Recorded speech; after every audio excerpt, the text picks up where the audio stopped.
Hello everyone and welcome to another very special train simulator full length run.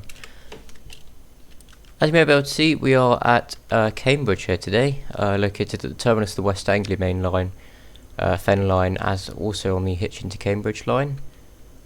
Today we're going to be driving a Thameslink Class 700 all the way from here at Cambridge down to Brighton, calling at Royston, Ashwell Morden, Baldock, Letchworth, Hitchin, Stevenage, Finsbury Park, St Pancras International, Farringdon, City Thameslink, London Blackfriars, London Bridge, East Croydon, Gatwick Airport, Three Bridges, Balcombe, Haywards Heath, Burgess Hill, and finally Brighton.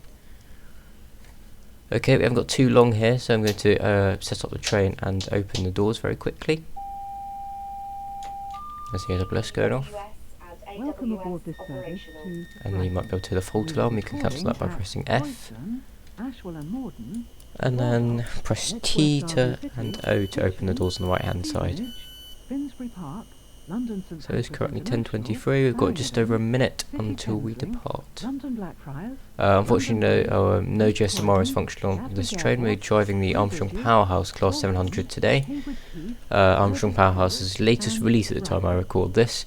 It's a massive gap to fill in the train simulator sort of realm, because you've got Brighton main line, Middle of main line, East Coast main line, and a bunch of other main lines as well that use this train. So incredibly useful. These trains were built between 2013 and 2018 by Siemens. They have a very good reputation for building high quality trains, and this one is no exception. Okay, we're now ready to depart out of Cambridge. Our first stop will be at Royston, as you can see, in approximately 12 miles time.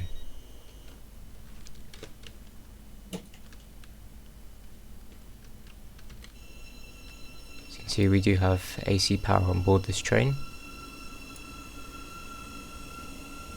Here by the AC motors, this is definitely an upgrade compared to the standard DTG Class 700, which is unfortunately one of the requirements for this. You do need the DTG 700 for the Armstrong Powerhouse Class 700 to work.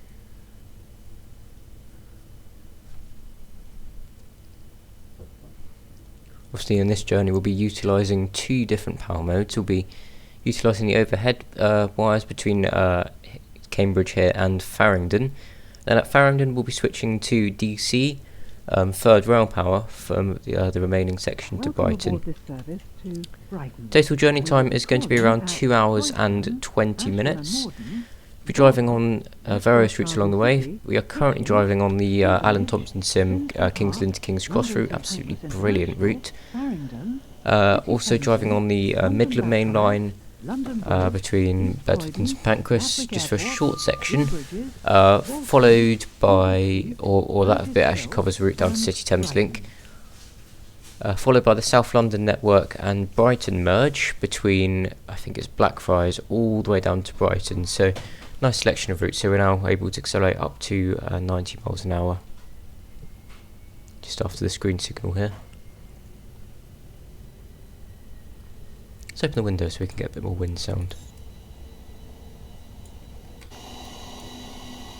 Sounds on the 700, they are alright. They're a big upgrade from the ones on the standard DTG 700. They're still not perfect, but they're good. They're good.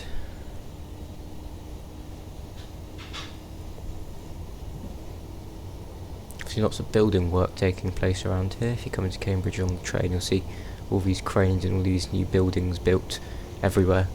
I'm not really going to exceed around 65 miles an hour because we will have to decelerate again very shortly. When you hear that click, that means we are in the neutral power position. Talk you through the cab. This is the combined traction brake controller here. That's applying the power and that is braking. And you hear that's neutral. Master key, you need to turn that on to activate the cab.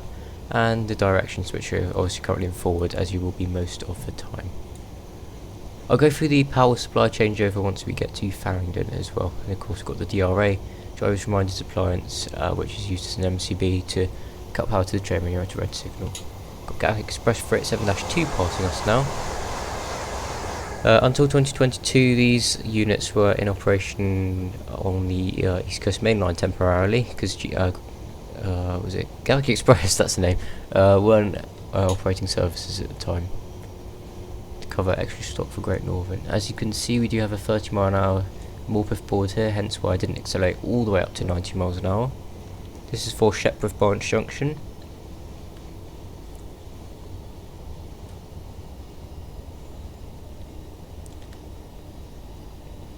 You should be able to see the junction from the overbridge just up ahead. That was almost exactly where the site of the junction is. As you can see here, we've got a green feather signal. If you were to go straight on here, you would get to the West Anglia Main Line towards Harlow, Bishop Stortford, London. We're branching off to the right here, which will take us towards Royston, Stevenage and London. Shortly following this, we do have an overhead neutral section, so I'm going to leave the traction brake control in the neutral position. Neutral, I should say idle position, neutral is a bit misleading. And when we do go over the neutral section, watch the power supply on the right hand side, the little yellow switch will start flashing.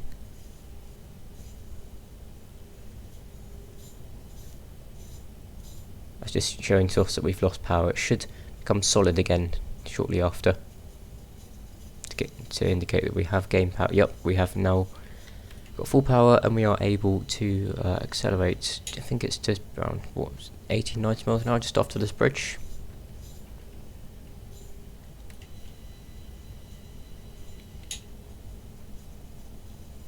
Actually no, the speed ball is just up a bit further ahead.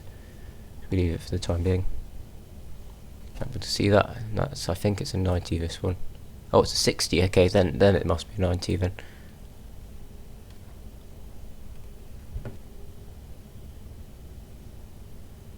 Let's count the train as we go past. Count 12 cars length, and then we should be able to accelerate up to 60 miles an hour.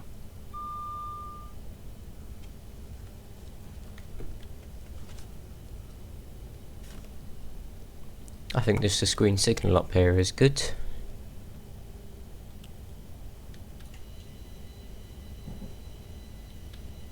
Yep, there we go, to 60 miles an hour, and then I'll put it more halfway so we can accelerate up to 90 miles an hour when we see that speed ball coming up.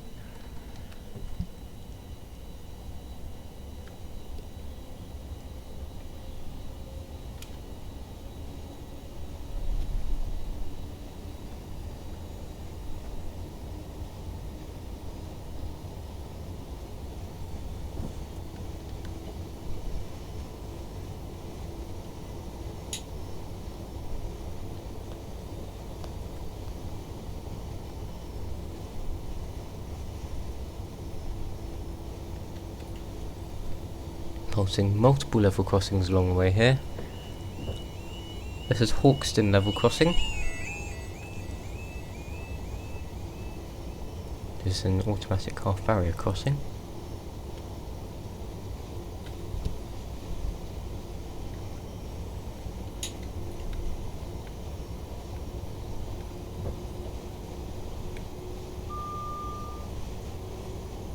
Nice clear AWS coming up ahead. So we've got a nice clear line ahead of us, so we should be able to go full speed all the way down to Royston.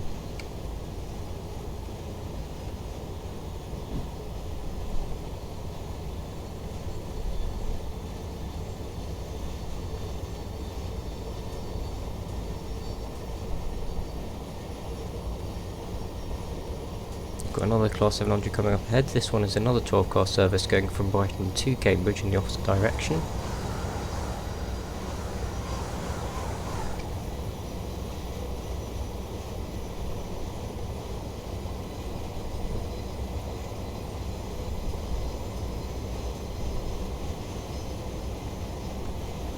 Harston level crossing, another automatic half barrier.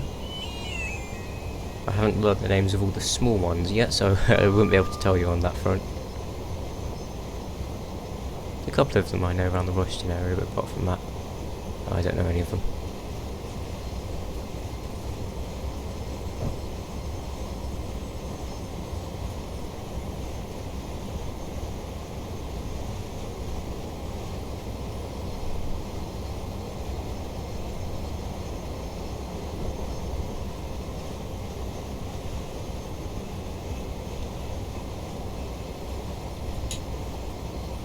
Of course, the Armstrong Powerhouse 700, we do have a passenger view in this as well, sitting in a nice first class area of the train. got two different views. We're just in that cabin there beyond that door.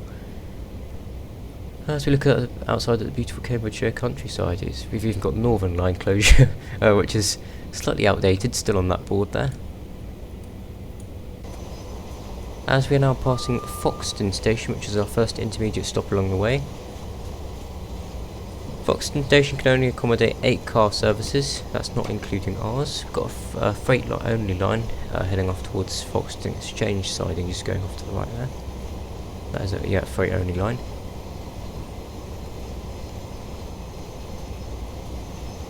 Trains that usually only stop at Foxton are the King's Cross to Cambridge stopping services, which are operated by Class 700-0s, which are the 8 car variants. We are driving a 700-1, which is one of the 12 car variants, which usually do services from Cambridge to Brighton, Bedford to Brighton, Peterborough to Horsham, that sort of thing. We are now passing Letchworth Station, which for some reason does not have any platforms.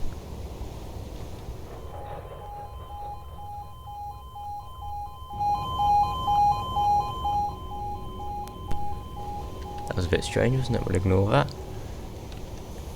Hopefully we start seeing assets popping up elsewhere on the route. We just had to go into the route editor to check something.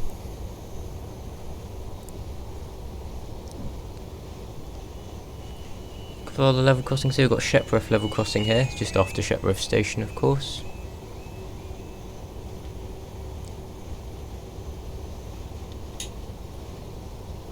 Okay, now we've got up to 90 miles an hour again.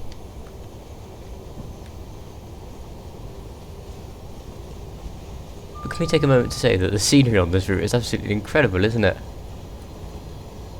All the greenery and everything, it's all custom assets, isn't it? It's so good, you know, it really brings the route to life. So much better than many other DTG routes, which just reuse the same assets for everything.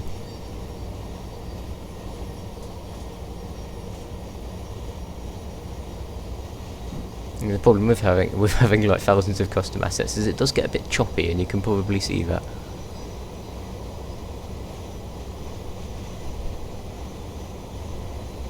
Hopefully it's not too bad though.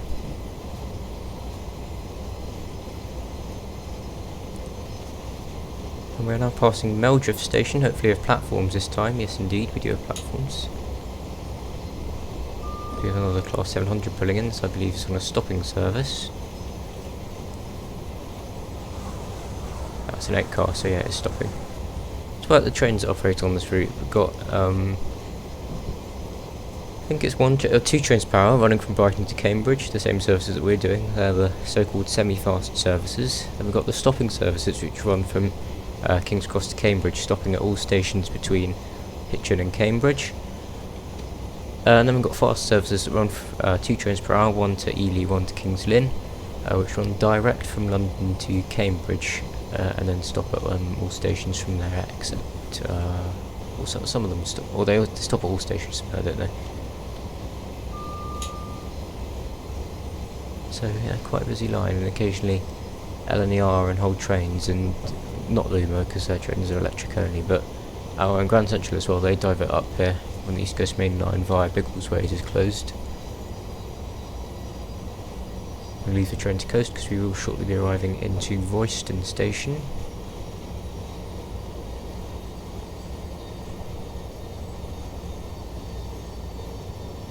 Should be a right hand curve. We should see 60 mile an hour more than a right hand curve. And that should tell us when we need to start decelerating for Royston. Here's the Morpeth board.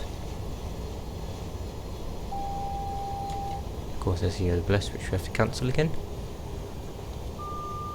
Yeah, the 50 mile an hour speed limit just up ahead is just before the right hand curve. The 50 mile an hour is a perfect speed because it sets us in very, very nicely for Royston Station. Being a 12 car, we can come into the platform slightly quicker than if we were an 8 car, but just to be safe I will come in around 35 miles an hour.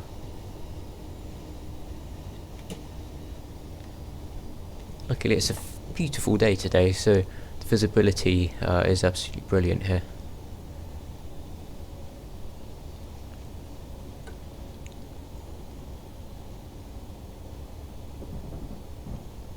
will shortly be arriving at Royston. Of course, the announcement's telling us that we will shortly be arriving into Royston station, of course.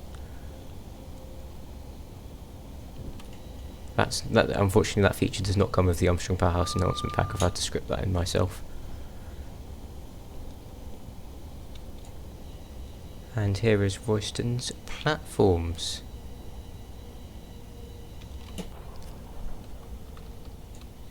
Not too sure what's going on with the platforms here. You can see some of the objects and some of the objects aren't here.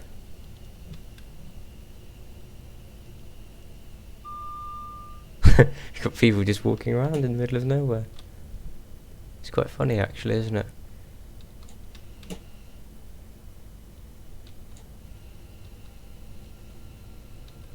If you ask me why this is happening, I honestly would not be able to tell you. I've installed the route. Reinstalled the whole route. So we do have our nice brakes on the Class 700 here. Yes, we can open the doors into thin air, which is quite funny. Please mind the gap between the train and the platform. This station is Royston. I will take a look at the route and overlay what it should look like on top of this, because obviously being devoid of the platforms, it does make it a bit. It does make it a bit strange, doesn't it? At Brighton. The next station is Ashwell Morden. Okay, we should shortly be ready to depart out of here at Royston. Platform duties are complete. Next stop, Ashwell Morden. Just in around 3.5 miles time.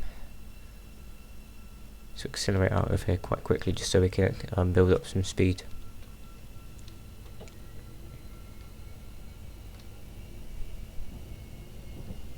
There's this huge railway siding on the right hand side. I'm not too sure what it's for.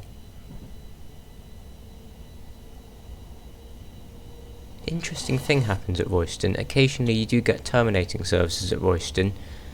And then at this junction here, which we've just crossed, trains wrong side run into the other hand platform to overtake, because we've only got a double track line.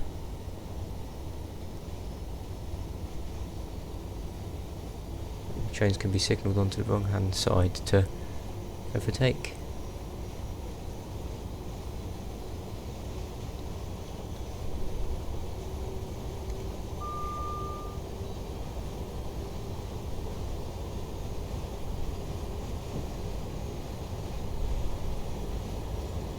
Whistle board up ahead, which gives us an opportunity to test the whistle on the Class 700. It's quite a quiet whistle.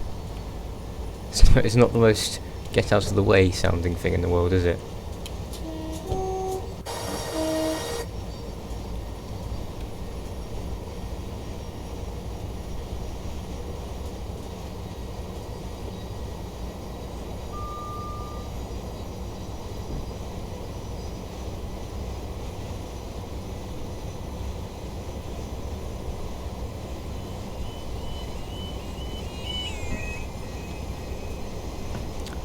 That was a Linton level crossing, I believe. We've just gone over. I think that marks the halfway point between here and Ashwell Morden. Might be able to tell we've just gone over another neutral section again because the power supply light was flashing. Oh, it's getting a bit choppy.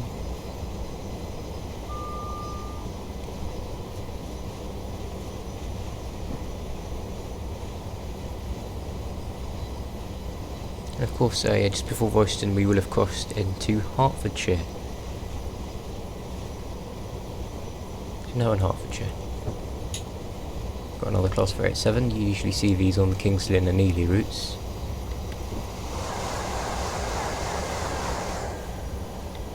They're usually an 8-car or 12-car formation. There was a period early in, or mid-2021. Wow, that's a big lag spike. Yeah, mid-2021 when we had Class 700s going up to Ely. I don't think that's happened since, which is a bit of a shame because considering they have been testing up there for quite a while. We will shortly be arriving at Okay, I can see the platforms in the distance, so I'm going to start decelerating for Ashwell and Morden. It's not a very well used station, so we shouldn't need to stop here for very long. Also, we can only fit 8 cars on the platform here, so we need to be careful.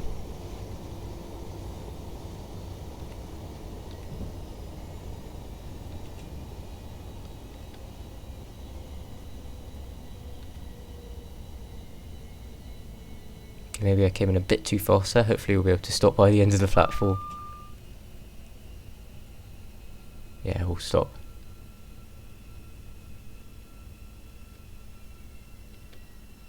We did depart Royston a bit late, so that has given us some extra opportunity to catch up.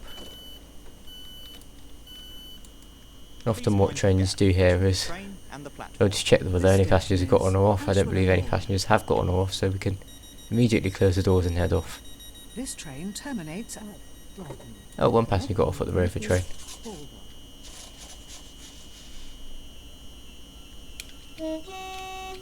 The sounds on this train aren't bad at all, are they?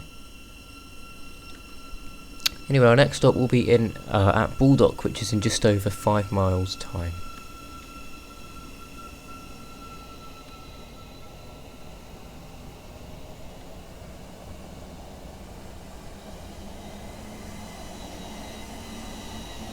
They're really long trains, aren't they? I remember I saw my first Class 700 at Mill Hill Broadway. It must have been 2016, 2017 time. It was an 8-car 700 and I thought it was 2 4-cars.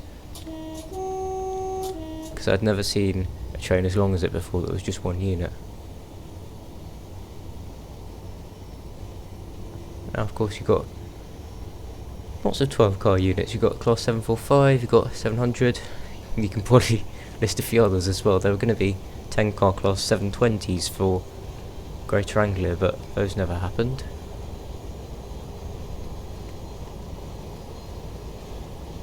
I mean, Greater Anglia do operate 10-car 720s, but they're 2 5-car units put together.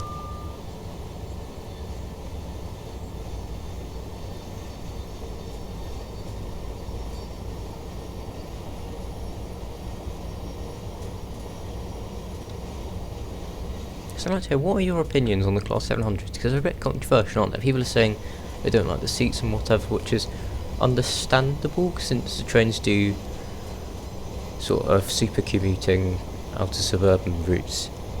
But these trains often get so busy, so that is prioritising standing space a better option for the Class 700s? I don't know, what do you think? I found them perfectly okay to travel on. Also, pro tip.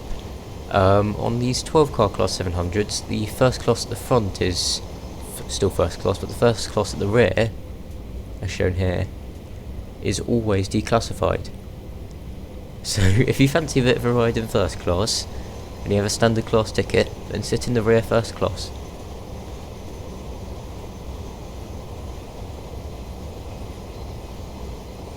You'll notice on the overhead boards up there, instead of saying the Northern Line's closed, they would say this area can be used by standard class ticket holders.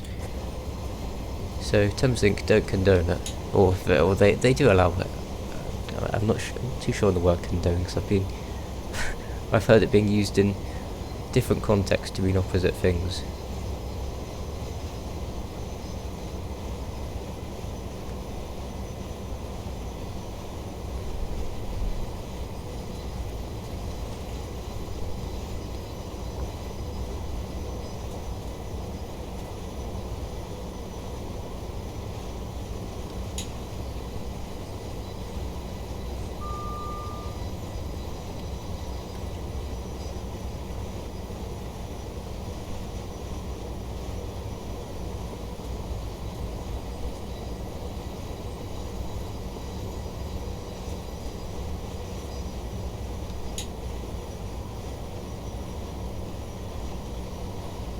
We will shortly be arriving at Baldock. Okay, coming up to Baldock now.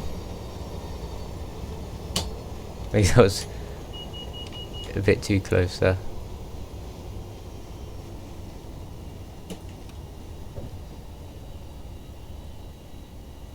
We do have a train which is reversing here, which is unusual to see.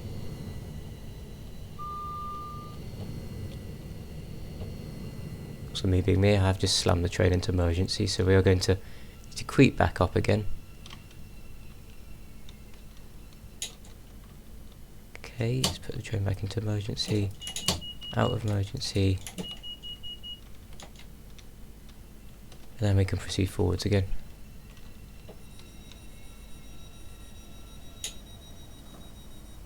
Oh, this Thameslink service is actually going northbound, it's not reversing here. I remember Great Northern used to terminate their 12-car 365s every day. There used to be a 12-car 365 which used to go all the way from King's Cross to Baldock. It's an interesting service. It went direct from King's Cross to Welland North. You can see why they got rid of it. The demand for that must have been really low, but it was probably just a stock move or something like that they could have just facilitated as a passenger service. The next station is Letchworth. Okay, all passengers are boarded. Let's close the doors and head for our next stop, which will be at Letchworth.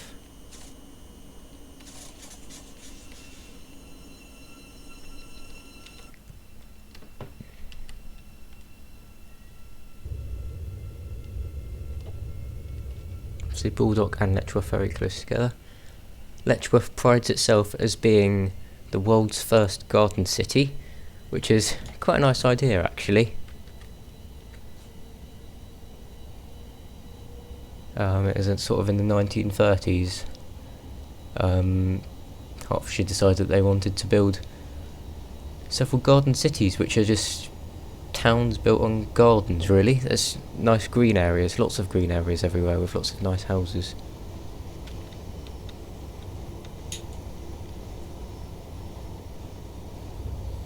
Really wide pavements and lots of green stuff around.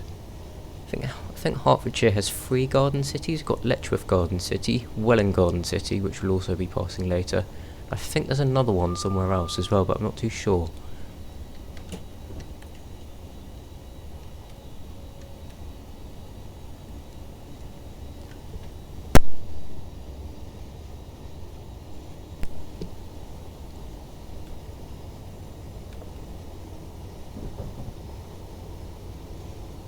And on the right hand side of the train we have Letchworth carriage sidings.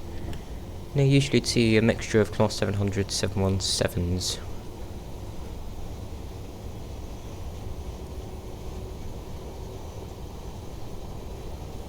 All the 700s that terminate at Stevenage, they come to stable in Letchworth overnight. Although you can occasionally see some during the day there as well. Class 700s outstationed here, I think, from Hornsey, so you do see these in here occasionally as well. We're now arriving into Letchworth Garden City Station itself.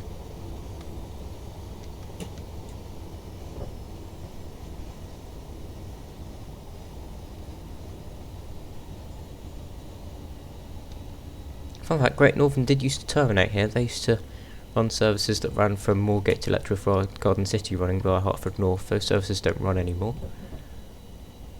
except in engineering work. I've seen one instance of it happening before in engineering work. It's a very green station echoing the town surrounding. We might be able to fit 12 cars on at this station, I'm not too sure. Let's just stop at the end of the platform and see how many we can fit on. Yeah, we can fit 12.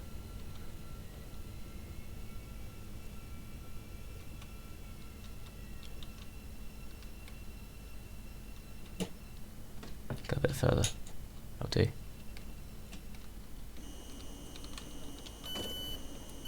Welcome to Letchworth.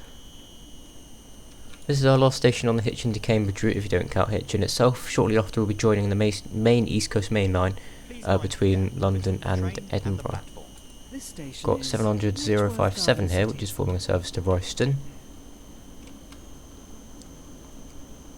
This train terminates at Brighton. The next station is Hitchin. I'm scheduled to start at 10:51, so yeah, as soon as we can. In fact, we'll just wait for it to tick over so that we depart bang on time. Unfortunately, I don't think there's a clock in the 700 cab, which is slightly annoying. There must be a clock somewhere, surely. So I have to go into the mini HUD view to see what the time is. Okay, let's depart. I really love the brake release sound on the 700 in real life and in train sim. It's so well simulated.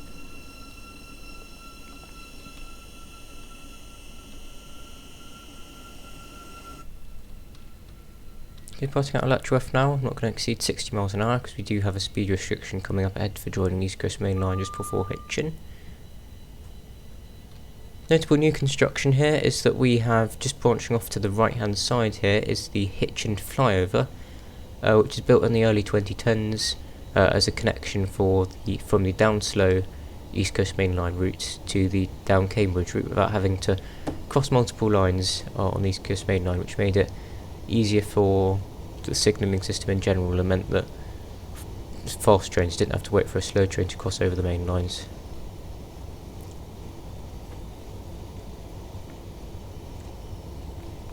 That is a very tall bridge there. That would be a brilliant place to spot, wouldn't it?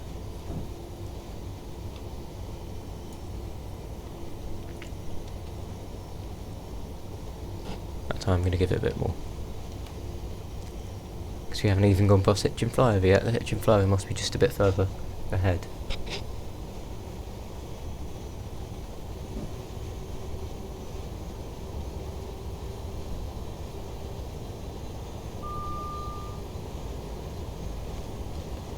Yeah, you always get hit. You'll always get stuck on the Hitchin flyover. Here's a Hitchin flyover going off to the right.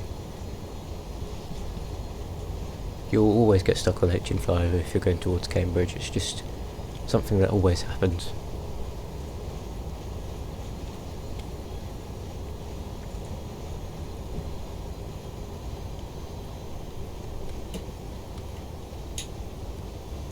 We do have more board for an upcoming 40-mile-an-hour speed restriction. That's just as we're joining the East Coast Main Line, so yeah, Letchworth and Hitchin are also very close together.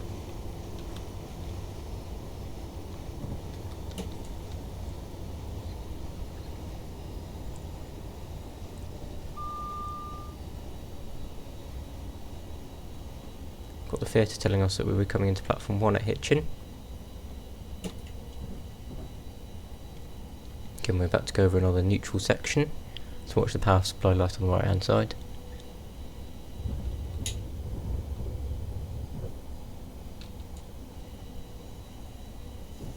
We will shortly be arriving at Hitchin. That are we? There's a little neutral, yep, there's a neutral section. We saw sign just jump up ahead saying it was a neutral section. Got Hitchin up yard on the left hand side. Occasionally you might see a class 59 or a class 66 in here. You usually get quarry traffic going down to Acton TC starting here. That usually goes down the Hertford loop.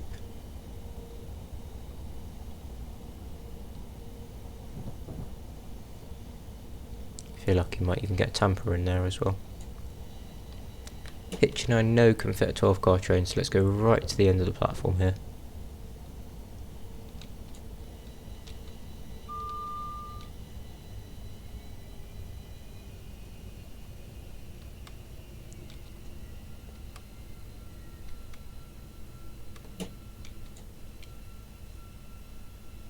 Yes, we're now on the main East Coast Main Line route between London and Peterborough.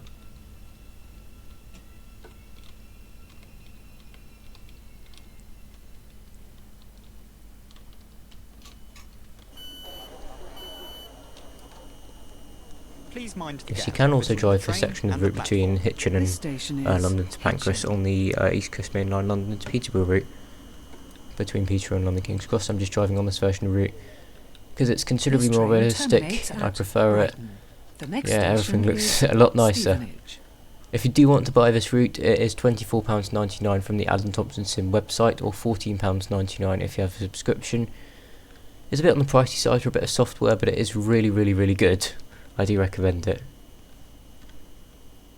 Alright, no more passengers boarding, so let's close the doors. So the Class 700s do have driver-only operation, meaning that there are no guards on this train, so the driver has to manage the doors themselves.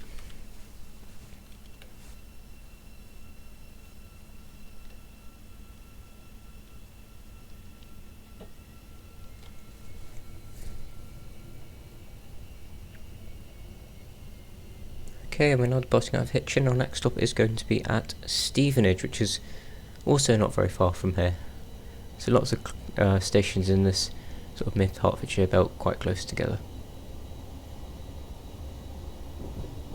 I'm not crossing over to the fast lines just yet. We do that after Stevenage station. In fact, we might even do that at Walmer Green.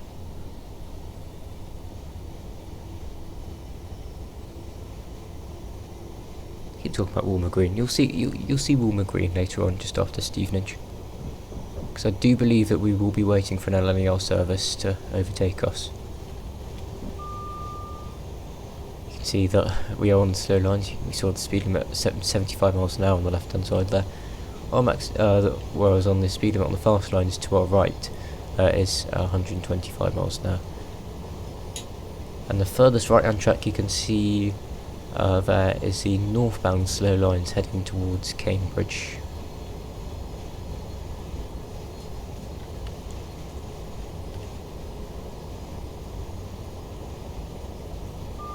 Got the likes of LNER, Grand Central, Hull Trains, Lumo using the middle two lines, and Thameslink using the and Great Northern using the furthest left and furthest right lines.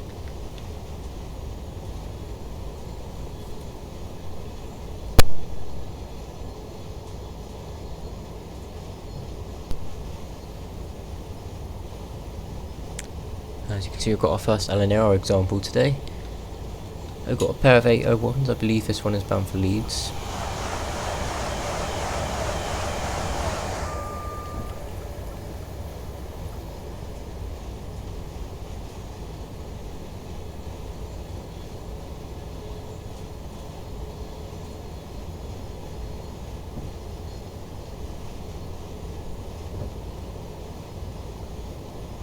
Of course, the scenario was made by me. If you do wish to play it, then the download link is in the description below. This should be on Alan Thompson's sim already, and you'll be able to play the train, the route, as long as you have both the train and the route, and experience the whole route, experience all the AI traffic, all the other trains along the route as well.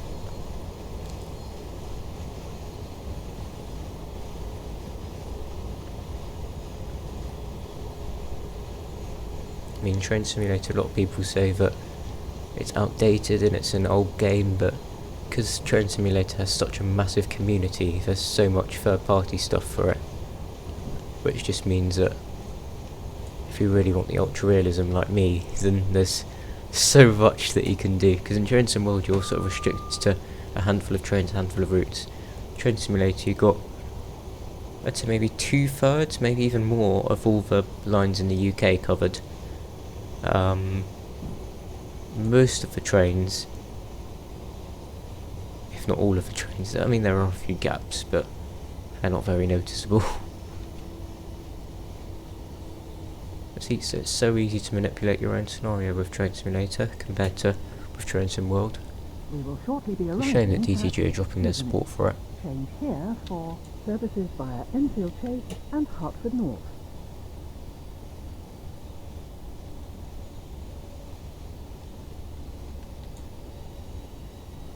Yes, I believe here that we do get overtaken by an LNER Class 801. Yeah, coming into platform 1 here.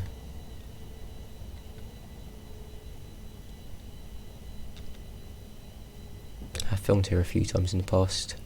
Stevenage is a good place to go. I must admit, I've never actually been outside the train station at Stevenage.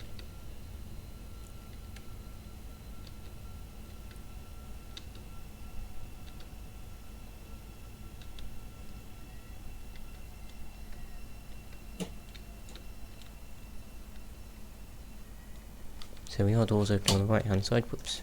We set the emergency brake. Yeah, I've set the emergency brake off again, haven't we? Okay, open the doors. Please mind the gap between the train and the platform. This It actually station arrived is slightly early, so Stevenage. we should see the Change LNER here Class 801 for arriving. Yep, just services alongside via us here. Enfield Chase and Hertford North. This is another one of AP's newer releases. This train terminates at This is a 9 car, so it's next probably a station Leeds is service or a Finsbury York Park. service. One of the two. Oh, is it going to stop in time? Is it going to stop in time? Oh, it is going to stop in time. Of course, we also got a Class 387 passing by. And for Kings Lynn, 387-124.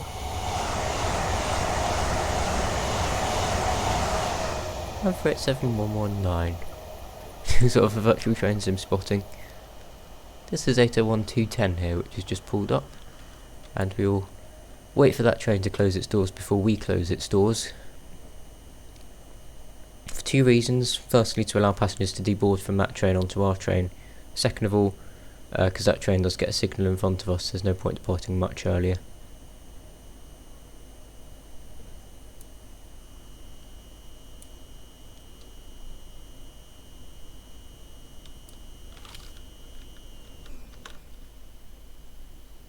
It's a nice moment, isn't it?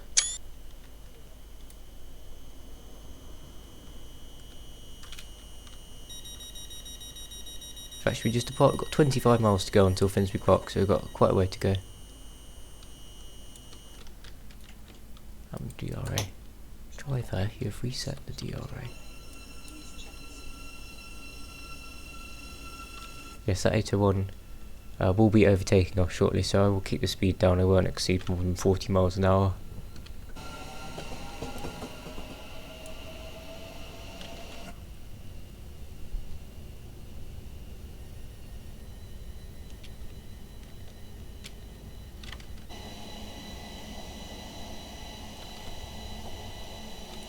Keep a watch out for that Class 800. And it's off.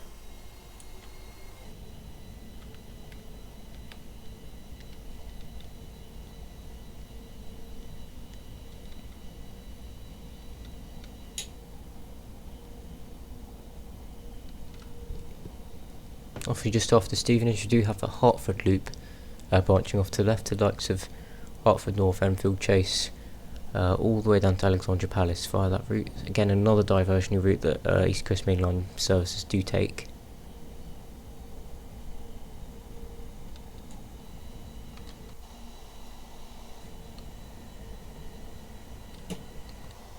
We'll see the 800 gaining on us.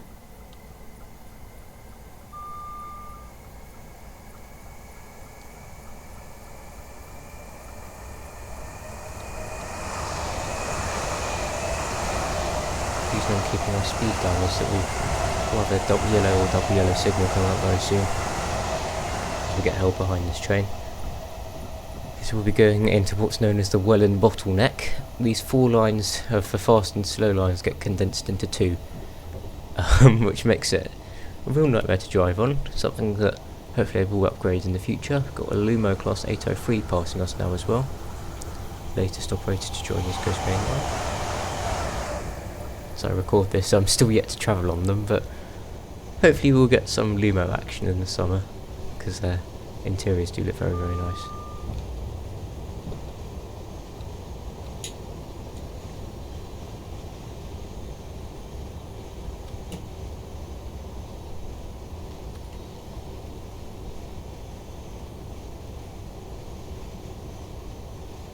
And as 801 disappears into the distance, let's just hold our speed and see what signals we get. We might get lucky.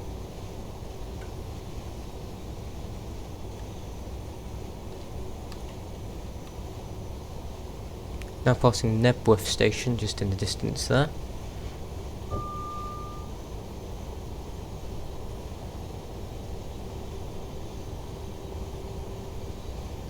Okay, I will allow us to get us a bit more speed up because we're going. Because there's a line on the right hand side, the LNER 800 that's gone has now got a yellow signal, so that means at the next junction we will as well. Again, here at Knebworth is also served only by stopping Thameslink services to the likes of Cambridge and Royston. And here is our favourite double yellow signal. And assuming that the LNR Class 800 is still accelerating, we shouldn't really need to slow down, but I will give myself just a bit of headroom, just in case.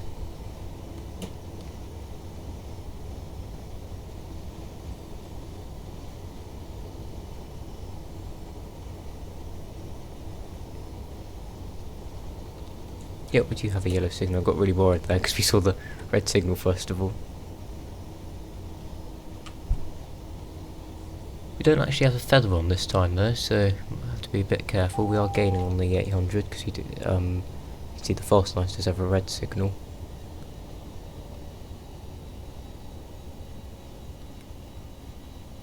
Or maybe it's got a red signal because we're crossing. Yeah, it's got a red signal because we're crossing over.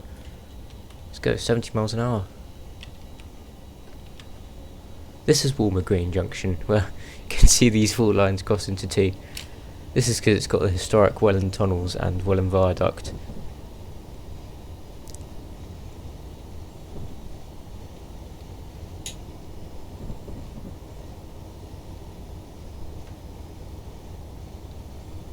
Got a banner repeater telling us we do have a proceed aspect up ahead. General rule of thumb is either a half line speed or 45 miles an hour, whichever is lower. We're actually going 55 miles an hour, but we do have a double yellow signal up ahead. And once we see two green aspects, we can accelerate up to line speed.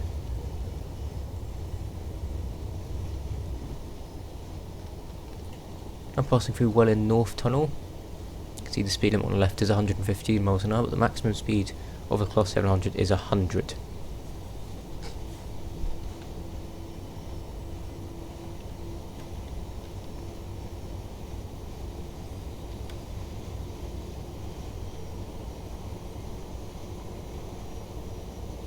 Yeah, we managed those signals quite nicely through there, didn't we?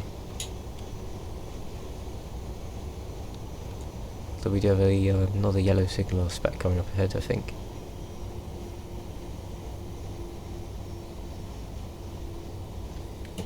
Does that mean that that 800 is still accelerating?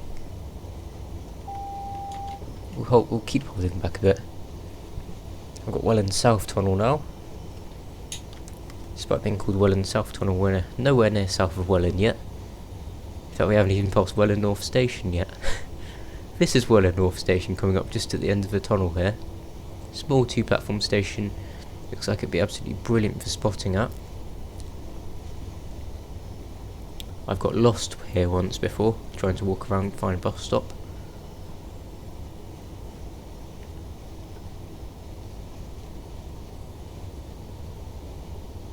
The bus never turned up, so we walked back to the train station.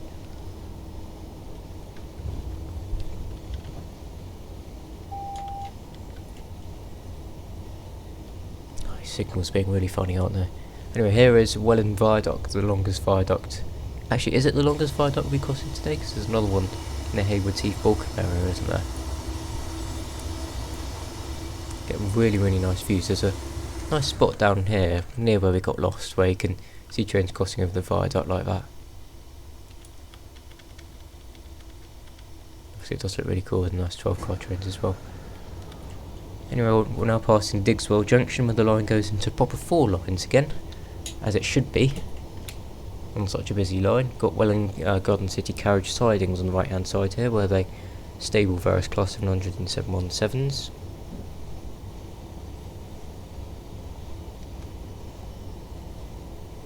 Oh, this seems to be just a reversing siding for it. It's a bit further ahead.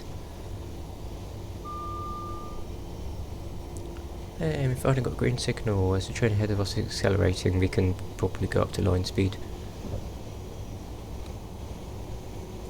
Here's Welland Garden City carriage sidings. On the left hand side you've got Welland Garden City Freight Depot. You occasionally see the odd network rail train in there as well. We've got Welland Garden City Station here, one of the only stations I know of that's actually built into a shopping centre. If you can name another station that's like that, please let me know. I think I've got a Class 180 pass on this now as well. I think talking of Class 180s, I think Sunderland's built into a shopping centre as well, but please do correct me on that. Also got a flyover for stopping Great Northern services, which are terminating here. Obviously got Welland Garden City to Sevenoaks services, which will also be running along here as well, their new addition to the Thameslink network.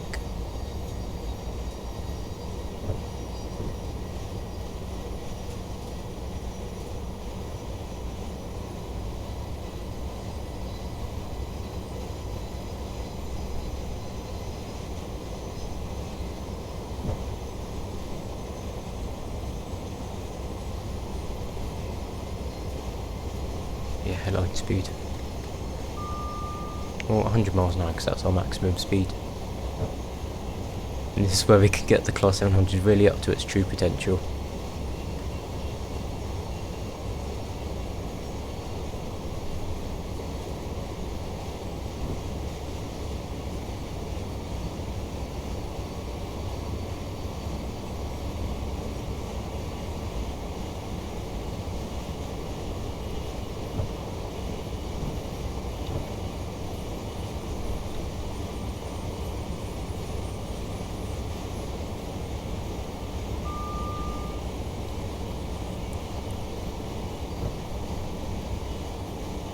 Now passing Hatfield station with its staggered platforms.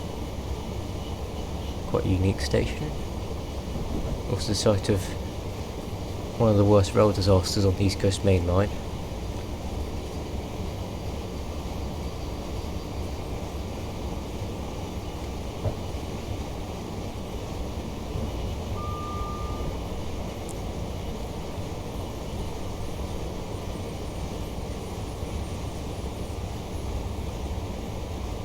Nice sweeping curves at either end as well. Makes it a brilliant place to get photos, Hatfield.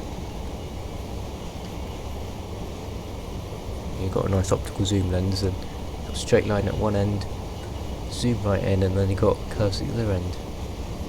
There's nothing to lose.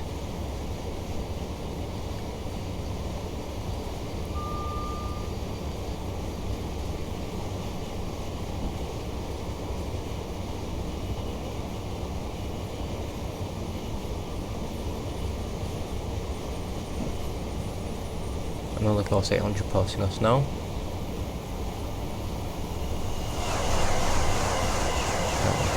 Waverley.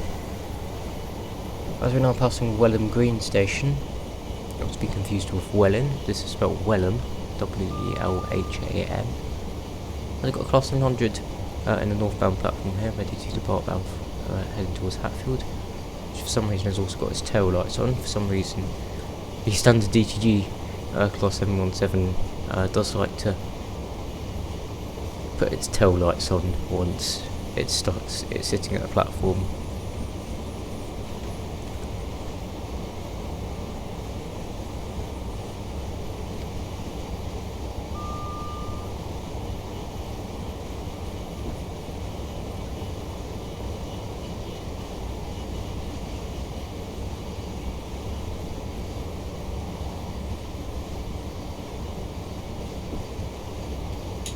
Shortly after here is Brookman's Park railway station.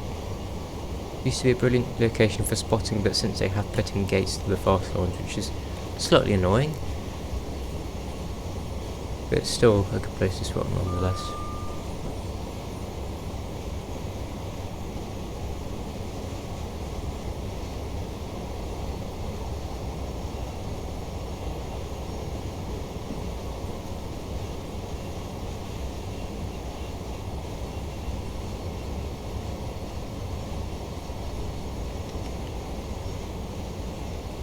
You might have seen me as a double yellow signal there, so we are gaining on the 800 a bit.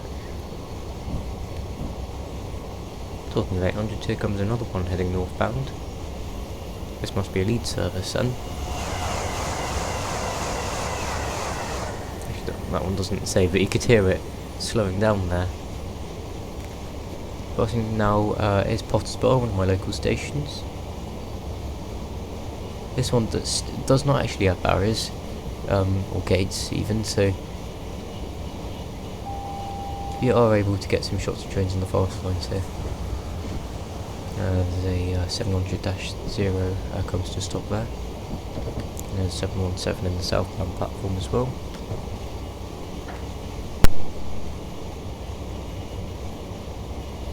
An AWS warning suggesting that we do have a 100 mile an hour speed limit just coming up ahead. And again, they're telling us that we have a double yellow signal coming up ahead, so we'll slow down a bit.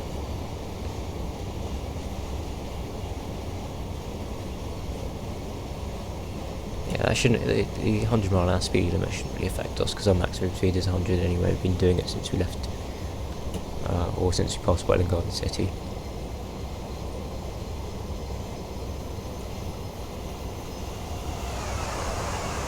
got something passing as we go through Potters Bar Tunnel. Assume it was an 800 heading northbound.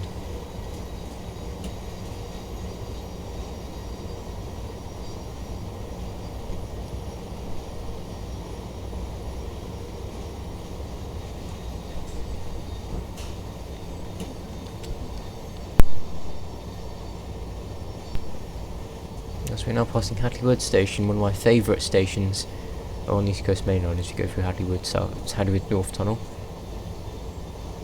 I mean, look at the views here. They're incredible, aren't they?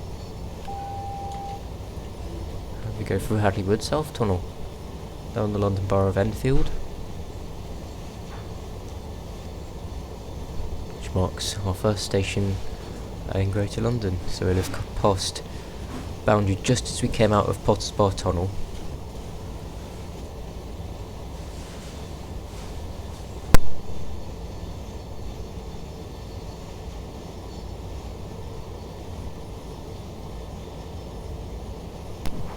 And shortly after we cross into London Borough of Barnet, as we'll be passing New Barnet Station very shortly as well. Still on double yellow signals. Not too sure what that 800's doing, but we seem to be catching up to it quite quickly.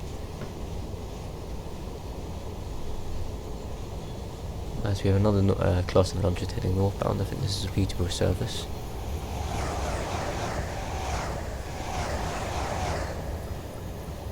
Up here's New Barnet Station, served by the quasi-semi-fast Welwyn City to Sevenoaks services,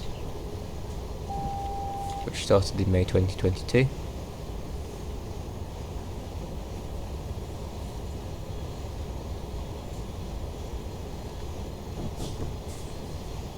Interesting services. So we've got fast lines, we've got obviously LNER services, and we've got Thameslink fast services. These Thameslink services are now classified as fast services between Stevenage and Finsbury Park, because they don't stop anywhere. Yeah, Horsham, Peterborough, Cambridge-Brighton, and then on the slow lines either side we've got Cambridge, Royston to King's Cross, and then we've got Welwyn City to Sevenoaks as well. With the Welwyn to Sevenoaks being the quasi-semi-fast, and the Cambridge to King's Cross being the semi-fast, which goes direct between Potters Bar and Finsbury Park, whereas Welwyn City to Sevenoaks stops at I think it's New Southgate. Stops at New Southgate and New Barnet along the way. We also just passed Oakley Park Station. So we're now passing through Wood Green Tunnel's the next one, Barnet Tunnel.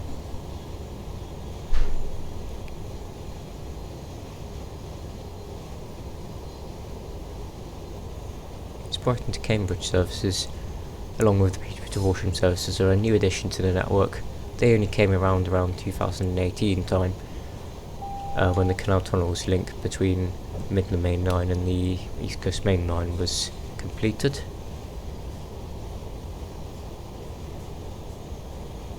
I remember I travelled on one of the very first services before the May timetable change, when these services were implemented.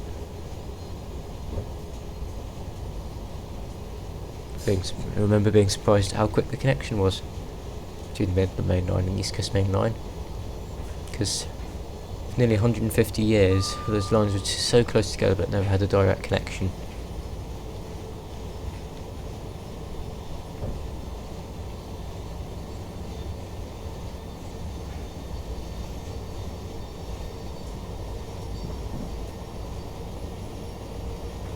As we're now passing New Southgate Station.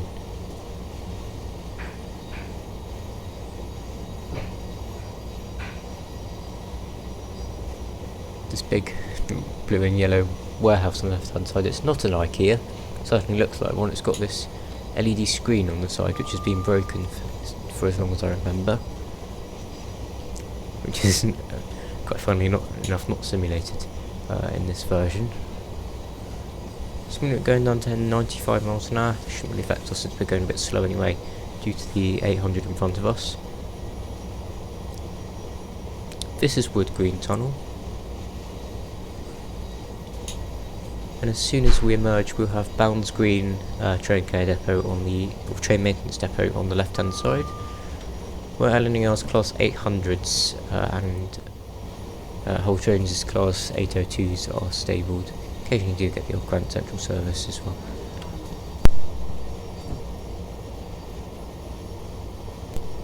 Oh, there's the train code up on the left hand side there.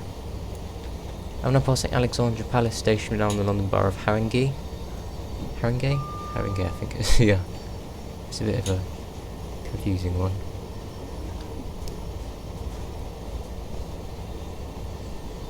Now rejoined by the Hertford Loop, of course. You've seen the bridge just go over.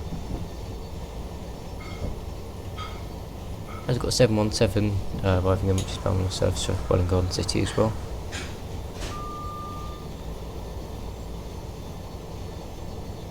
I forgot to mention the slow lines also run. The slow services run on the slow lines as well, of course.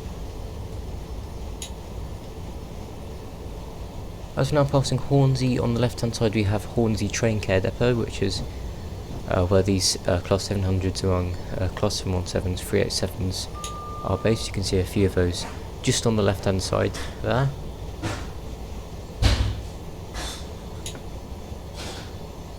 Do also have Fern Park carriage sidings on the on the right hand side even, which is a GBRF depot. You also can see quarry traffic in there, along with LNR and Luma occasionally stable there. Hitachi trains in there as well. The reason I raised the thing about not Hitachi, about Haringey and Haringey is this station is Haringey Station. Whoops.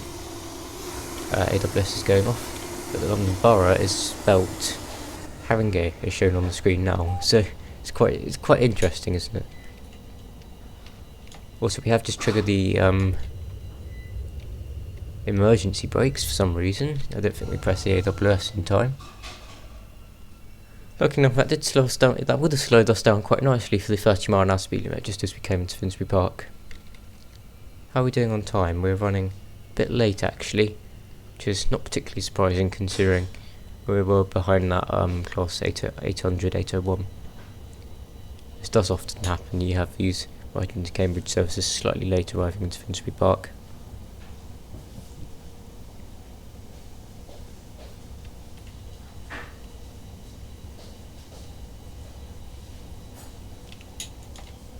We will shortly be arriving at Finsbury Park.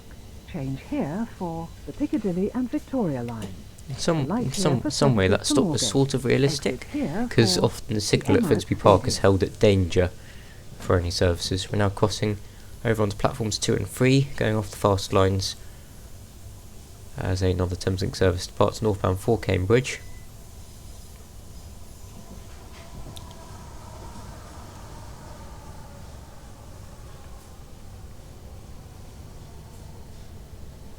Driving to platforms 2 and 3. This is also the newer version of the route that includes Finsbury Park's new platform layout, which the East Coast Main Line London to Peterborough route does not include.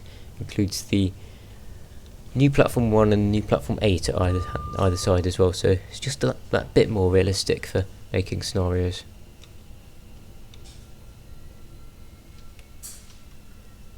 Although it does use the same assets as the East Coast Main Line London to Peterborough route, so the platform on the left hand side doesn't really look like a platform. Okay, here we are at Finsbury Park. As we open the doors, we also set the DRA for some reason. Usually in real life there would be a driver change here. You can also open the doors on the this side as well, because they do often do that here at Finsbury Park. Well, in fact, they usually open the doors on the left-hand side and leave them shut on the right-hand side, don't they? Occasionally you do get times when they open the doors on the other side. Yeah, usually there would be a driver change here as the crew changes from a East Coast Main Line driver to a Thameslink main section driver. I'm not too sure what they are. So now reporting Finsbury Park, our next stop will be at St Pancras International, via the canal tunnels of course.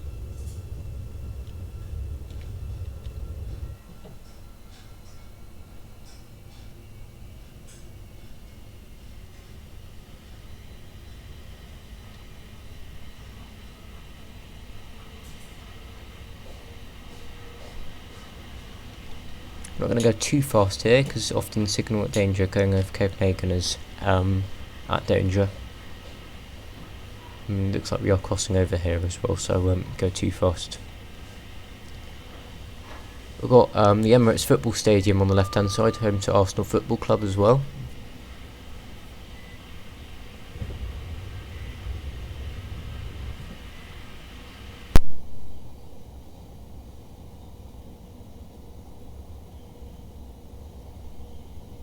Of course, we are now in the London Borough of Islington.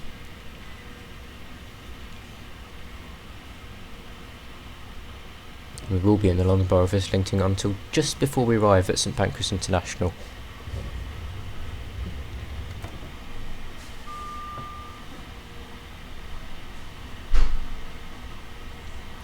I think we can give it a bit more, but we will be passing through some tunnels shortly.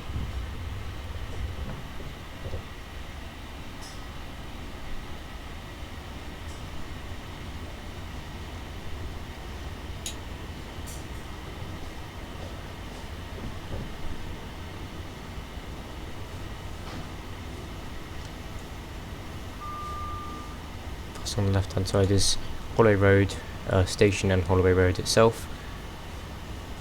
If we can get past this lag spike, as we descend into this part of the tunnels and Copenhagen Tunnel, we will reverge and then shortly go into the canal tunnels just after.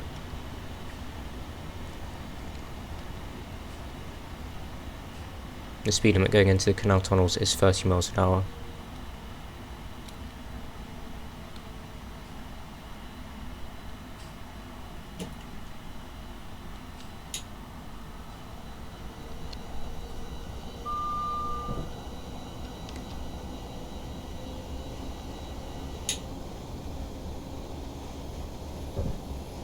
Okay, as we'll shortly be entering canal tunnels. These new tunnels were constructed in 2008, or they finished construction in 2017, and services began in 2018, allowing Thameslink services like ours to run from Brighton to Cambridge and from Horsham to Peterborough, which is very nice to see. Do realise we're also speeding a bit. It's supposed to be 30 miles an hour for arriving to canal tunnels.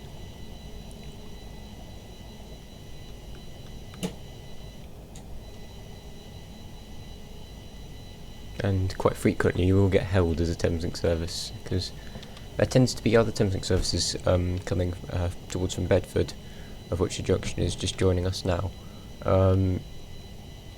So yeah, you would often get held up here. But we haven't had any hold-ups at all. We've got green signals all the way.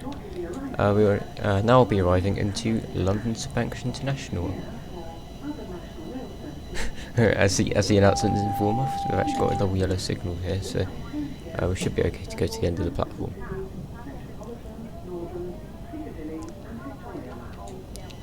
We are now on the Midland Main Line route, which is available from DTG.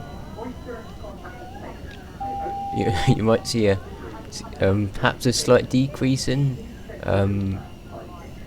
sort of graphical quality, because the DTG's routes don't come anywhere near close in terms of graphical quality to Alan Thompson Sim's routes. It appears we are following another Thameslink Class 900 closely. In reality, the signalling system is upgraded on these lines, so you'll be less likely to get held up theoretically, but you still do get held up because it's Thameslink. You're now here at London St Pancras International. Currently the only station in the UK where you can change for Eurostar service to take you over to the likes of Paris, Brussels, Amsterdam, Rotterdam. Next station is Farringdon. It is amazing how long our 12-car train is. We actually arrived about a minute early, so we've still got a couple of minutes to go until we depart. So we're due out at, I think it's 11:31 as another Thameslink service arrives in. I think this one, actually I'm not too sure where this one's bound for. Probably Bedford. Anyway, we're now ready to depart for our next stop, which will be at Farringdon. Still get ambulances in these tunnels. Again, slight inaccuracy with this route. But without this route you would not be able to drive the full run. Our next stop indeed will be Farringdon. This is a short extension provided to the Midland Main Line route, London to Bedford route, available from Steam, where you can drive just down to Farringdon and across to Moorgate, where the old there used to be services running direct from Bedford to Moorgate. I can't quite remember when they stopped, but they certainly don't run anymore. And this merge that allows us to drive all the way down to Brighton in one scenario has been very nicely produced by Danny, available on the Steam Workshop. We've got this red signal to tab through here, who has very nicely put all these routes together. I'm not sure how he does it, just putting all of these routes together so you can drive it all into one. Unfortunately, because, for example, this is the little used section of the route, you do get some glitches like our red signals that we just went through. That would be a green signal. Also, we just passed King's Cross Thameslink station, which closed in 2007, and before the construction of the considerably newer St Pancras International Thameslink platforms, was the main Thameslink station serving King's Cross St Pancras station. The station complex, it's not all on the tube, it's one station.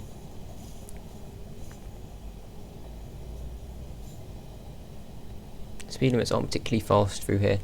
It's 30 miles an hour maximum. Could do with a bit of an upgrade because the Thameslink route does feel quite slow when you're travelling through it.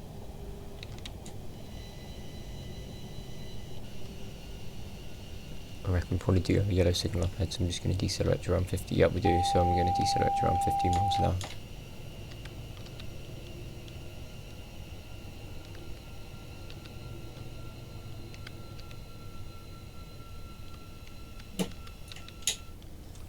And yep, the banner repeater telling us that we do have a red signal up ahead.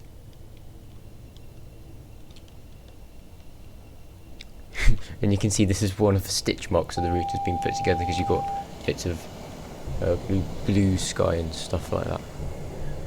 It's a very busy route, this, isn't it? We've got lots of 700s coming our way, I believe. Oh yeah, that is a 700 just ahead of us, which is just departing Farringdon. Should be on the move shortly. Yeah, in fact, we can just go straight through. We will shortly be arriving at Farringdon.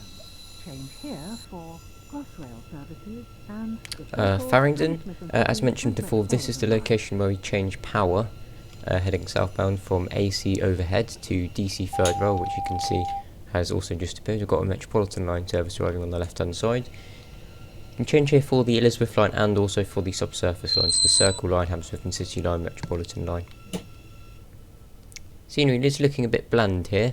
The train shed is the same, but the platforms do look slightly more interesting than they do here. This is just the bare end of one of the DTG routes.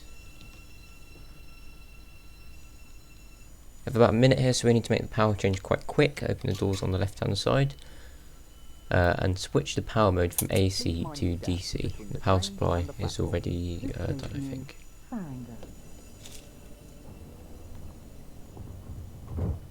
I probably should have done the power supply, but yeah, you can see the headlights went off and on. That's probably not very good for the train. Let's see how the Croydon line service works.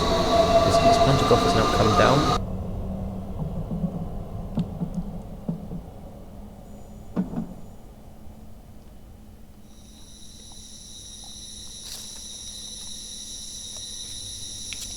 There's another Metropolitan line service right in.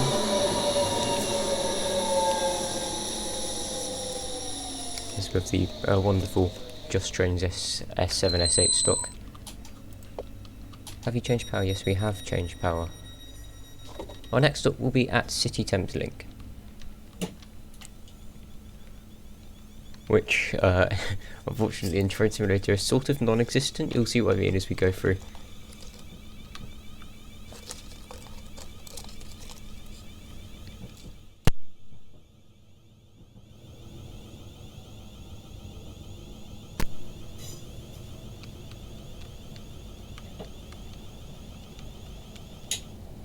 Again, we're chasing signals again.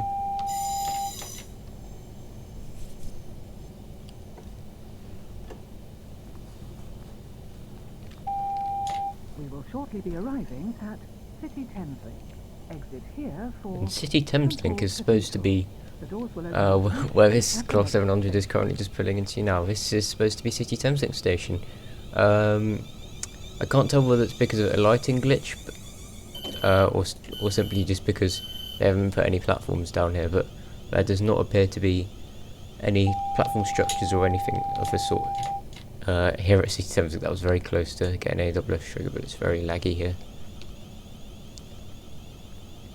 Fortunately, I can't find anything that involves improving the scenery at City Thameslink, so we'll have to do with this. In fact, there is a platform there, it's just really, really dark, so you can't see it. The scenery stops glitching when we get to London Bridge, I promise. And we can indeed open the doors here. Yeah, we've got more scenery glitches coming up. This is also where the routes have been stitched together. Mind the gap between the train and the platform. This station is City Thameslink.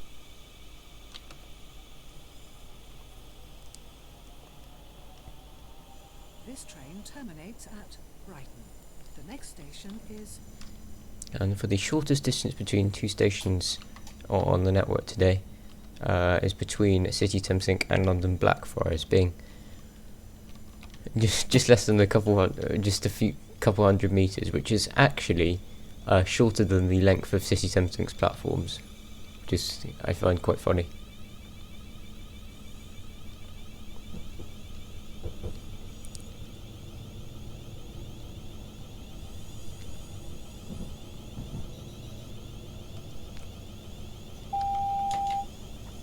Now, scenery looks better, doesn't it? That's because it was made by me.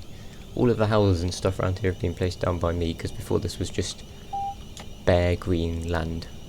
Hopefully it looks slightly better now. London Blackfriars. As now we're arriving into London Blackfriars station, Exit here for Liverpool. which in real life looks like this. Here, Farringdon and the Haywards Morden. The doors will open automatically at the next station. This is also our crossing point of the River Thames today. Prior to that we were in north of the river, and now we are heading south of the river. Very, very busy with Thameslink services today, isn't it?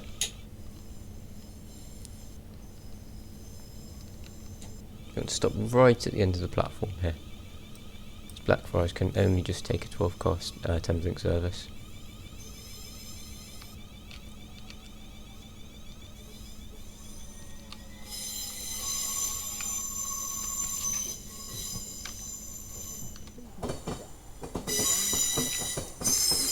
There's a 700. Lots of 700s on our route today. This particular one is 700-044, which is operating a service from Sutton to St Albans City. You may also see that we have a Class 375 here. That will shortly be departing out on a service bound from Maidstone East. I think we'll be racing that one out. It's not very frequent that you get southeastern services running from London Blackfriars, but they do happen, and that one is one of them. It's got the HUD open so that we can see exactly what the time is. We're due out of here at 11:39, so I will close the doors now, making sure that there are no other passengers waiting to board on the platform. Yep, we're all good. Another Thameslink Class 700. Certainly it's very busy today. This one appears to be 12 cars, so it'll probably be going to Bedford.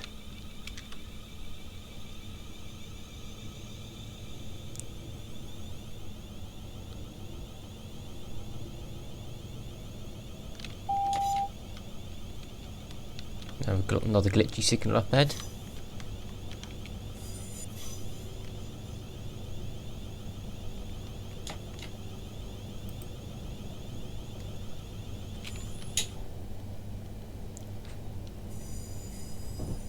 And yes, this is the unupgraded version of the route.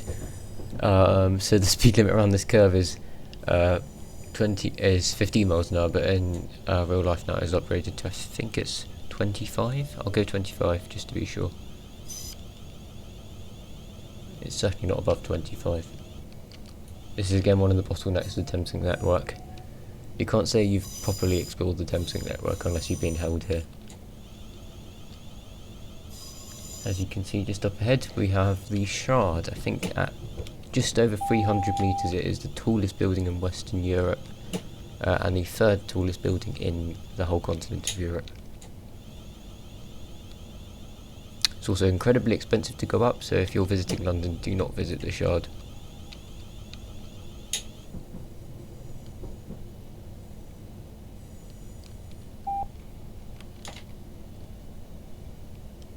This bit has completely changed in real life because you would not have this one track bottleneck for all of the Thameslink services. Another glitchy signal. This would in fact be a double track line. There is in fact a new viaduct that's being constructed here as part of the Thameslink improvement programme.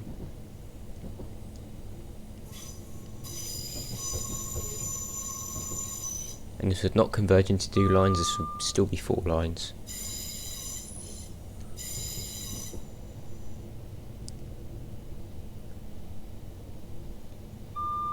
And this upgrade all happened in 2018 because before it was 2 lines from Cannon Street and 2 lines from Charing Cross, and now it's become 2 lines from Cannon Street, 2 lines from Charing Cross and 2 lines for Thameslink. And that's helped to first of all relieve the congestion and also means that there's no conflict between train operators, which is good. As we curve around the Shard, we'll be arriving into our next stop at London Bridge. The theatre telling us that we'll be arriving into platform 4 here. Arriving at London Bridge. Change here for other National Rail services. Also change here for the Jubilee and Northern lines. Exit here for riverboat services from London Bridge City Pier. So you've got a couple of South Eastern units surfacing for the first time. We've got a pair of South Eastern Class 707s which is just departing out now along the South Eastern Main Line. London Bridge is the junction of the South Eastern Main Line and Thameslink network, among many other. Well, we've got the South London routes. I think it's called the Portsmouth line, operated by Southern, which used to go to Portsmouth, but now operates services towards South Bermondsey, Caterham, Sutton from here. Not too sure why this theatre here is telling us that we're arriving on platform 4, maybe it's just saying line number 4. I think yet another Thameslink Class 700 arrives bound for Cambridge.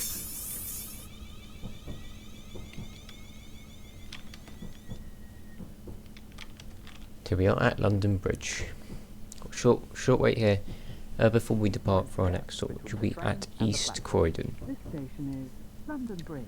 The vast majority of Thameslink services actually run non-stop between London Bridge and East Croydon. However, I think it's the Gatwick Airport to Bedford services stop at Norwood Junction along the way. Bridges, Balcombe, Haywards Heath, Burgess Hill and Brighton.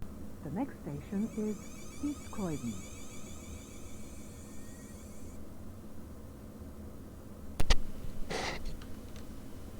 Yeah, and with that we are now ready for departure. Our next stop will be at East Croydon.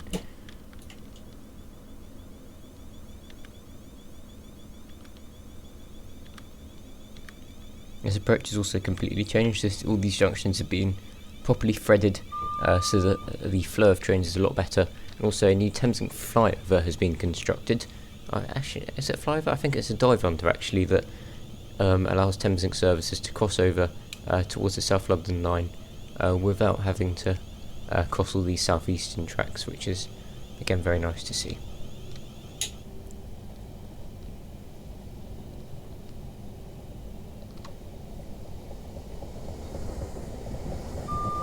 Oh, we're crossing over here. Okay, I was not expecting that.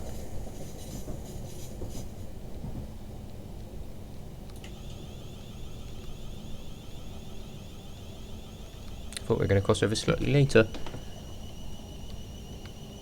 Here, our motors go into their second pattern stage.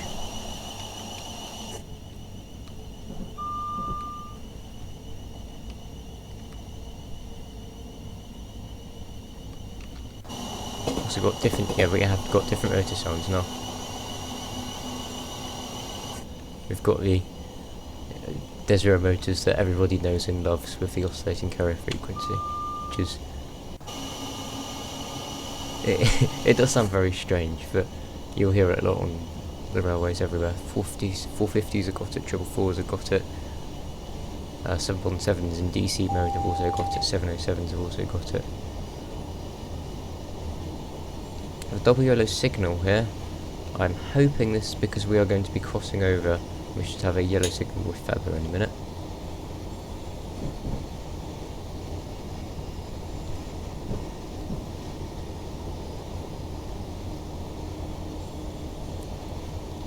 This is probably one of my favourite approaches to any station in the UK, just because of the sheer number of lines there are. It is incredible. Yep, and we are crossing over now. The dive under will probably be built around here in real life.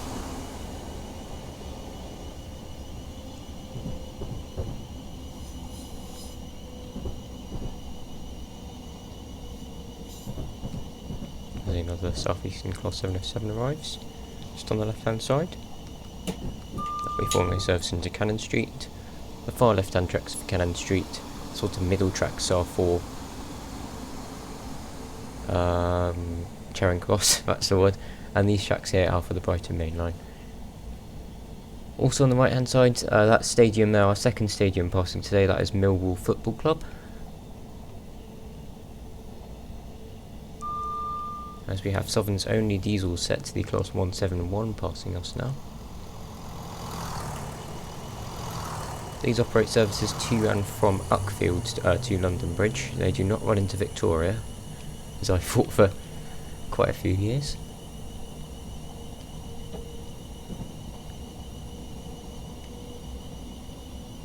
There are plans to third railway line down to Uckfield.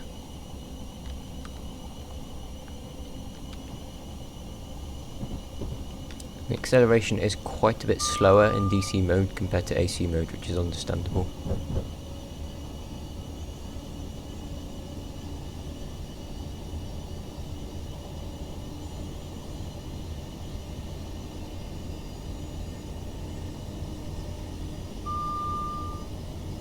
And this flyover here, as well as on the left hand side, is New Cross train care depot, operated by London Overground.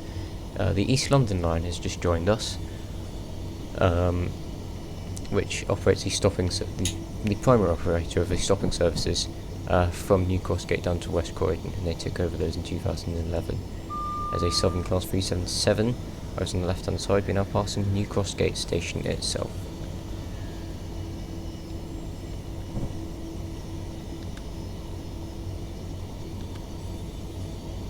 Speed limit's now going up to 70 miles an hour.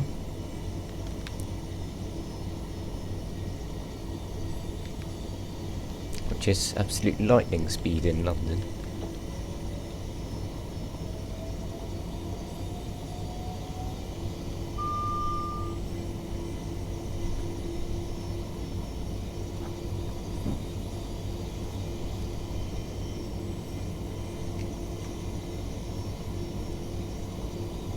We have another Southern Class 377 which is heading northbound, which also has its tail lights on. It's fallen for this strange glitch. We now pass Brockley station, yeah.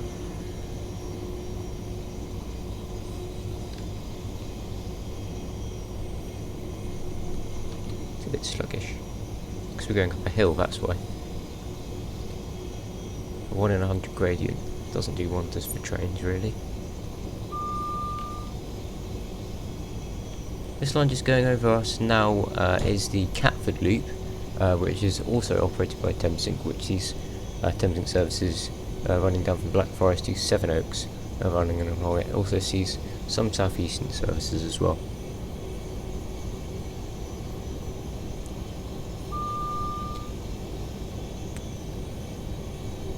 As we have another Class 378 sitting on the platform here. In fact, this is our first one seen today. We're now past Honour Oak Park station.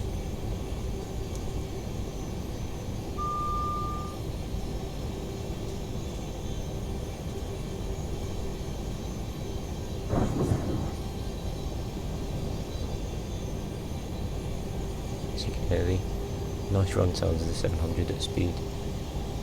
This is probably my favourite bit of the Class 700 pack. Got another 377 passing us now.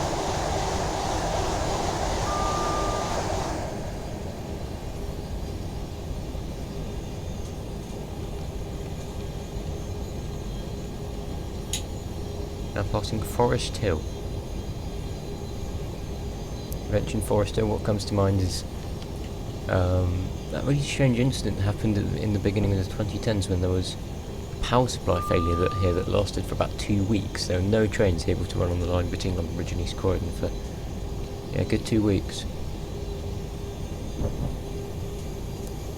If anyone has more information on that incident, let me know, because I was a bit too young to remember what happened, but I remember seeing it all over the news.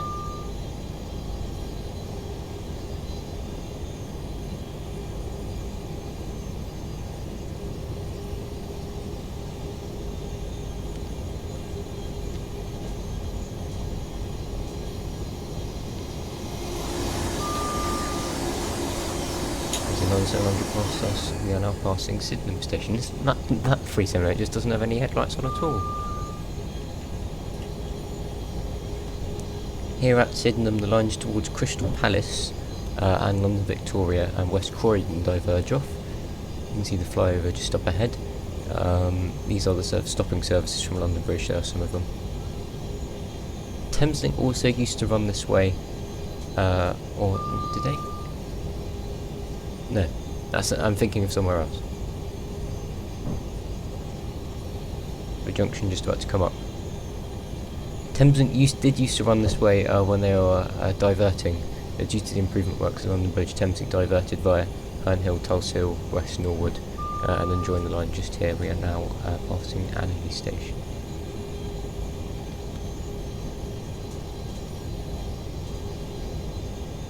Oh no, that's Penge West, my mistake, sorry. Annerley is here.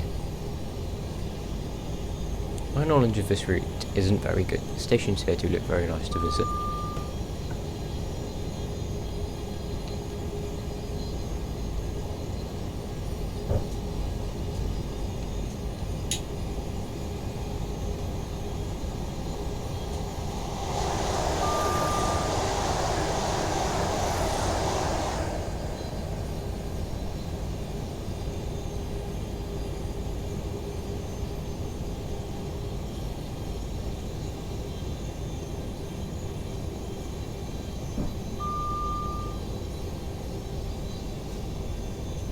I believe these are the Thameslink lines, my mistake.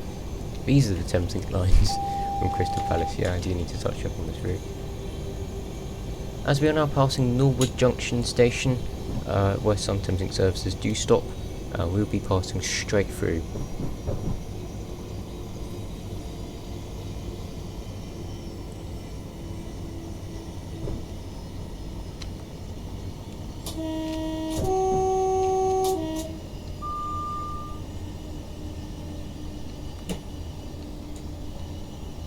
Is decreasing rapidly. Was 60 miles an hour just there, and we decreasing to 50 miles an hour and then 30 miles an hour just before East Croydon. We are quite close to East Croydon now.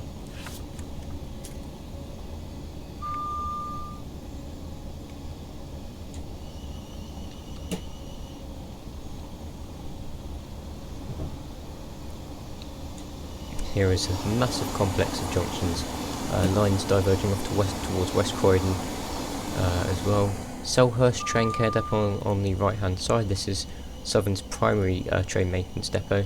The Class 171s and almost all the 377s are based here.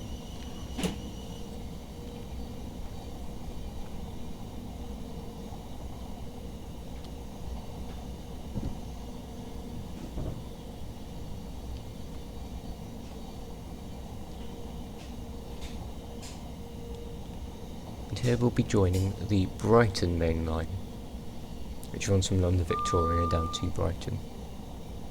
Would you believe it or not?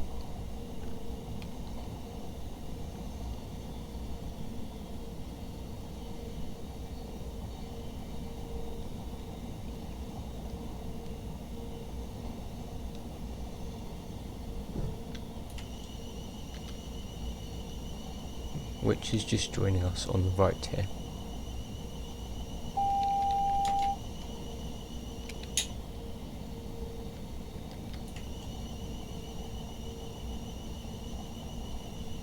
See East Croydon's platform just in the distance there.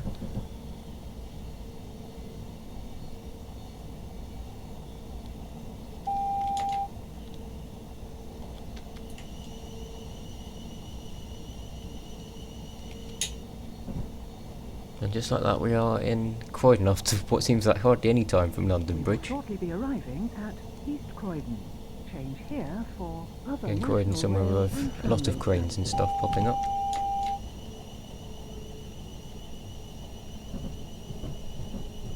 And a lot of 377s here today. That's 1, 2, at least 3.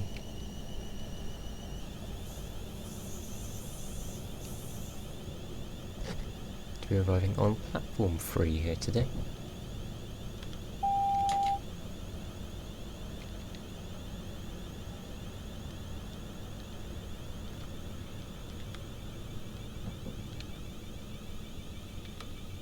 East Croydon, you can also change here for the tram link, as mentioned by the announcements. All the routes, all the tram link routes run through East Croydon. Do have a red signal, so hopefully that clears up.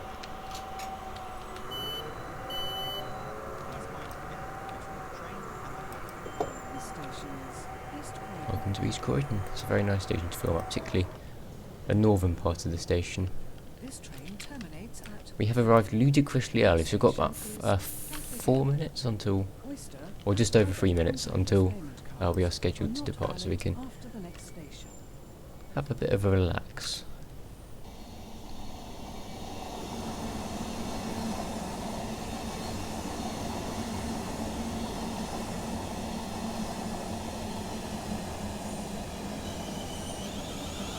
Thameslink 700 is coming very quickly, isn't it? Let's just wait for the signal to turn green.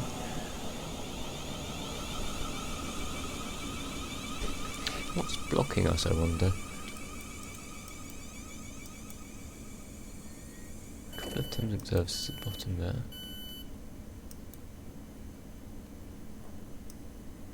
Oh, that's Gatwick Airport, right, okay. That's not what we're looking for. We're looking for what's going on here. We've got 9 Romeo 28 going from Gatwick Airport to Bedford. Then nothing else. So after this next Thameslink Class 700 has passed, and we should be all good. Ah, this is why we're being held up. This Thameslink Class 700 is crossing over onto platform, whatever that is. Platform 4. So once that Thameslink Class 700 is finished doing its thing, then I think we'll be good, ready to depart. I think we can close the doors now.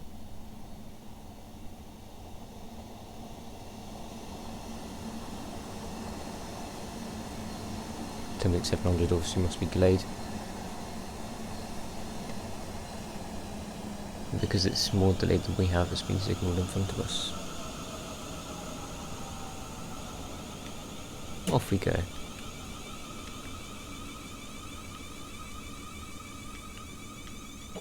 The next stop will indeed be at Gatwick Airport. And the calling point is the one key difference between the Peterborough to Horsham and the Cambridge to Brighton routes, both of which running along the East Coast Main Line. The Horsham to Peterborough services are running along the slow lines to Gatwick Airport, and they stop at stations en route like Purley, Coulsdon South, Merstham, Redhill. Whereas we bypass all of those stations in the fast tunnel that avoids Redhill and head direct down to Gatwick Airport.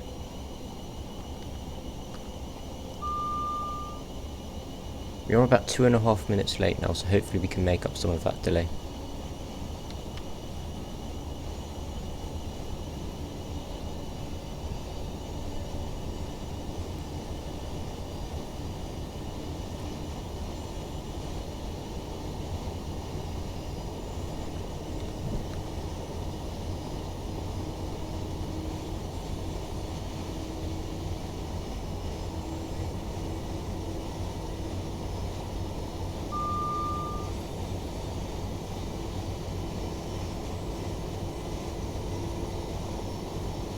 South Croydon station.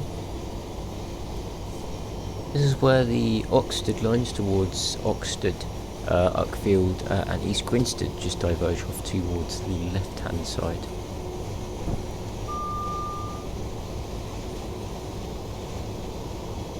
We will continue along the Brighton Main Line just for a bit longer until we pass Purley Station. We'll be taking the quarry lines as far as Ellswood.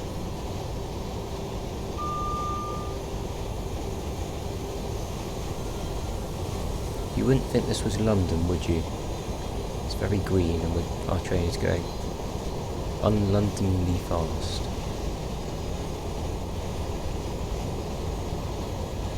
We left London Bridge less than 20 minutes ago. Which is quite amazing. We're now passing Purley Oak Station.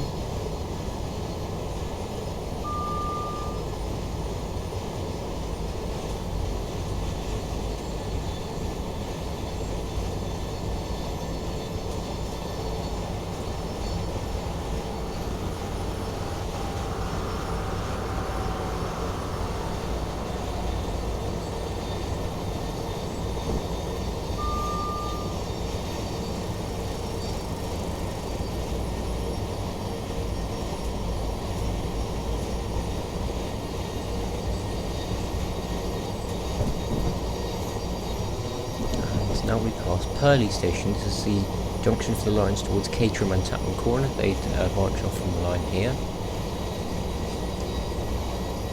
Services to Caterham and Tapman Corner. One of them runs via Tulse Hill, and one of them runs via the Brighton Main Line, which just come down, runs non-stop from London Bridge to East Croydon.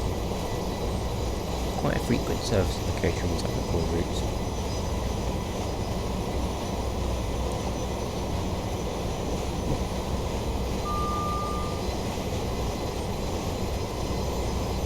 Got our slow 377, I think it was bound for Clapham Junction, supposedly heading southbound, which we're now overtaking. The lines to Tapman Corner briefly join us on the right hand side, but then they diverge off towards to the right to stop at Reedham Station.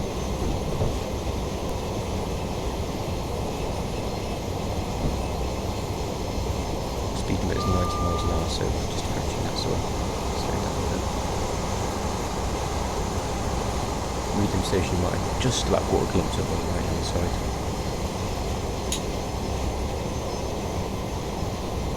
Train is idle for the time being. You can see here is the point where we separate from the line towards Red Hill. What we're going to do is we're going to go over to the left to go over the line to Red Hill, and then go in a long tunnel all the way down towards Ellswood.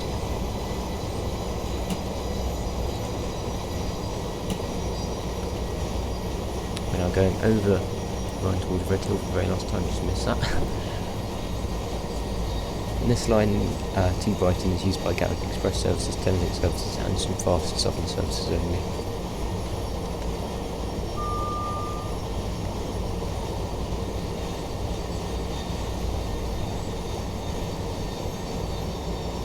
And a final look at those slow lines for the time being before we head off into our tunnel.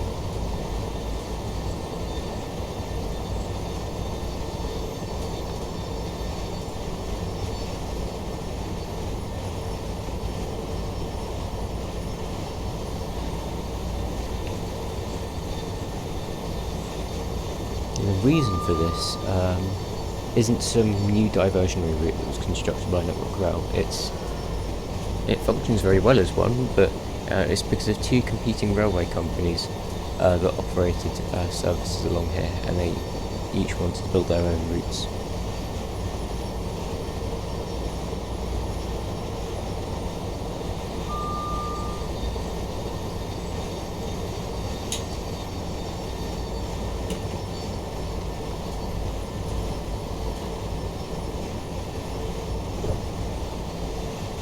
Now entering Quarry Tunnel,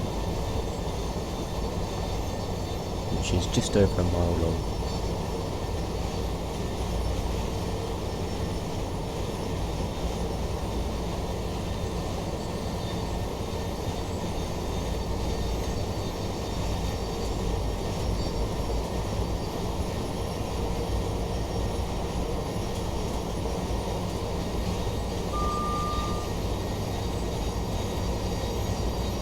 my knowledge of this section of the route south of London Bridge is not as good as my knowledge of the north of the route. I still have a fairly good idea. I've learnt the speed limits up and down the route. Just I don't know much of the history and background as well as I do for the moving section of the route.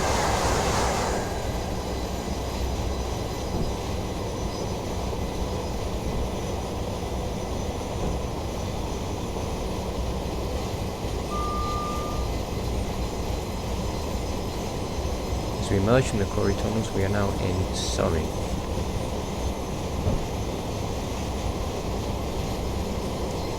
We're now bypassing the town of Redhill. Redhill is actually on our right hand side, not our left hand side. It's usually what the town on the left is.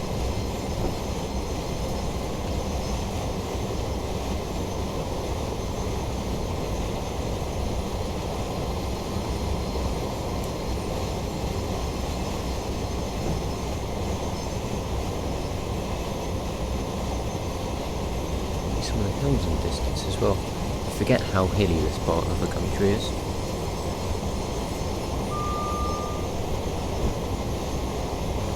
It's the South Downs, I think they're called.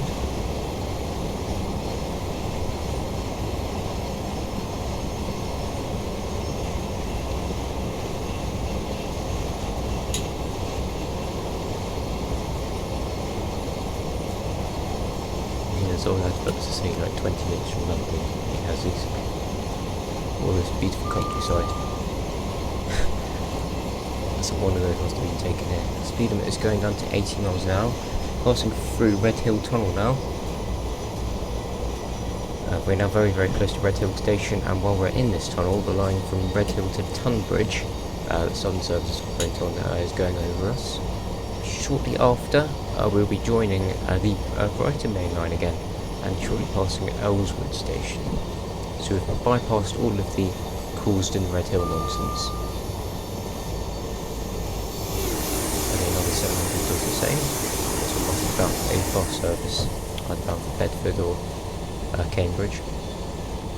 Speed limit does go up to 19 miles an hour again. Ellswood Station is just on our right.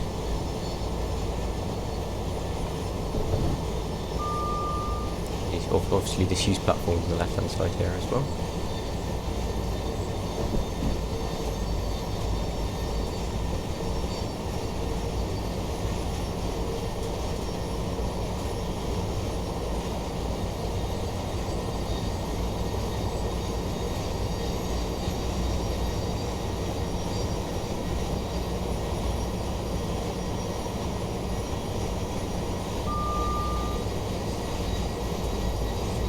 Lots of the electrification, in fact almost all of the electrified line in the southern region, so Kent, Sussex, Surrey, almost all of it is third rail. I believe the only bit which is AC is the section of the high speed one between Epsom International and Ashford International.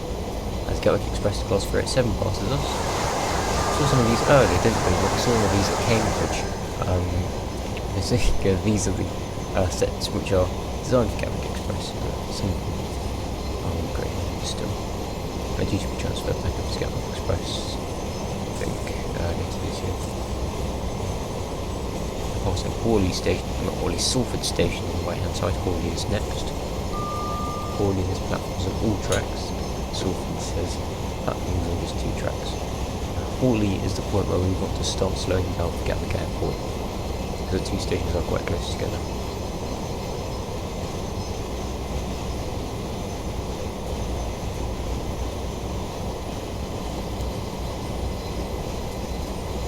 Leave the train in idle for now, there's no point trying to maintain 90 miles an hour.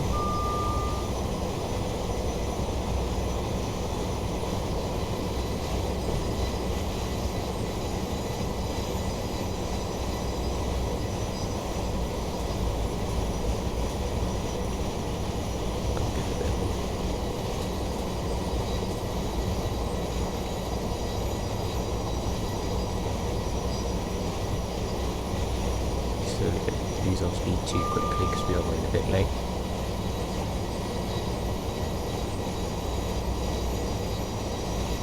377 on slow lines at Royston.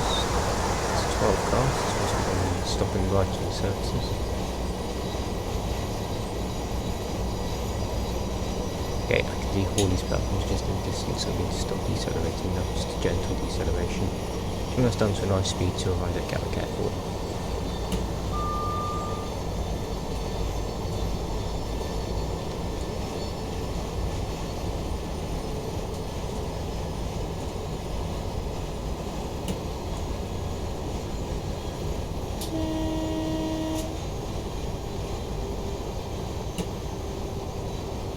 I wonder if you can access Hawley's platforms 3 and 4.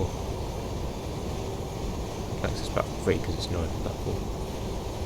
And just in the distance there is Gatwick Airport's platform, so yeah, they are very, very close together.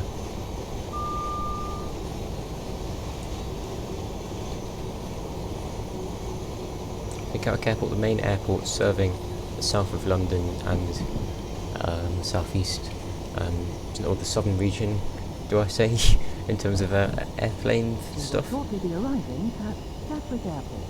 Change here for other national rail services. The station is currently undergoing a massive upgrade, Are not valid after unfortunately, which is not featured in this game.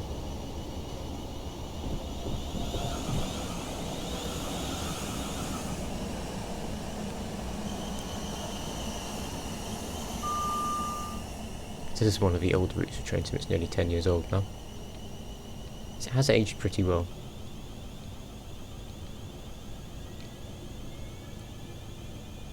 Thameslink Haven here. So a plane goes over us, that's a nice addition. Welcome to Gatwick Airport. Open doors on the right hand side. We are about 3 minutes late.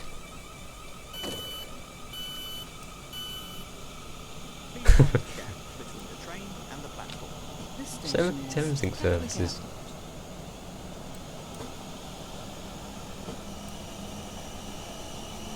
This train terminates at Brighton. We won't be hanging around here for very long. Just check that all the passengers are on board the train and then depart. Our next stop will be at Three Bridges. Another plane flies over. You can actually see planes when they're landing at Gatwick Airport from the station, which is just cool.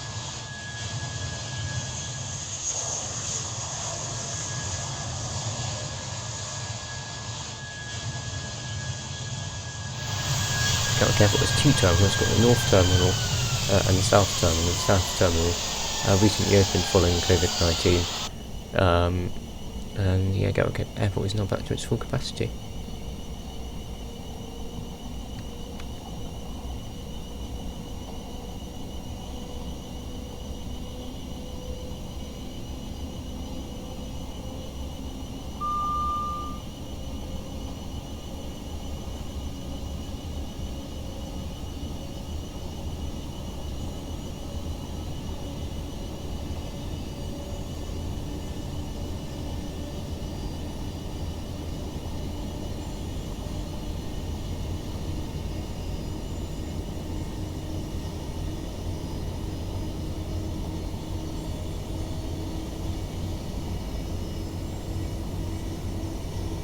Gatwick Airport and Three Bridges really are quite close together,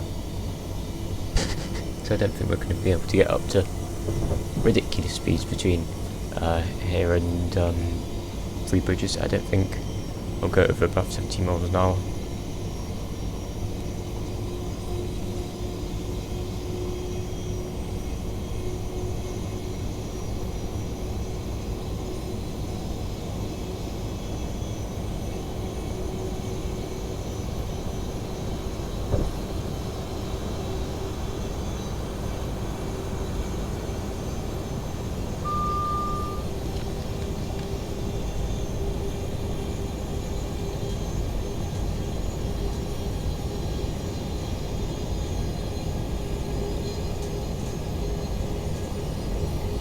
Siding on the right hand side, and I can't remember what this one is called. I believe it's a freight siding. I think that's hold off. I can see Three Bridges platforms just in the distance. Just about rendering in.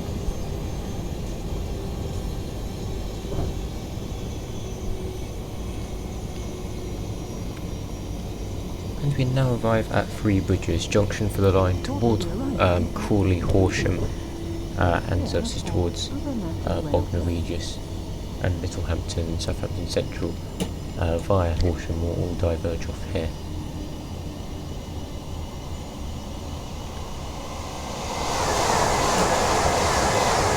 The transit service on the right hand side is probably going to Horsham.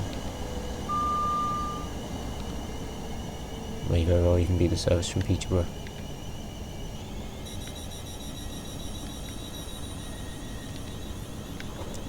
Stop right at the end of the platform here.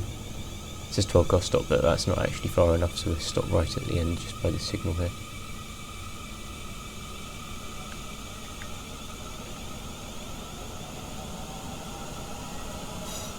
So here we are at Three Bridges. Three Bridges, also of course Thameslink, one of their maintenance bases, probably their main depot as well. This station is Three Bridges. Along with all the other depots, Hornsey, Bedford, Brighton. This train terminates at Brighton. I think there's another one as well. Station is Balcombe.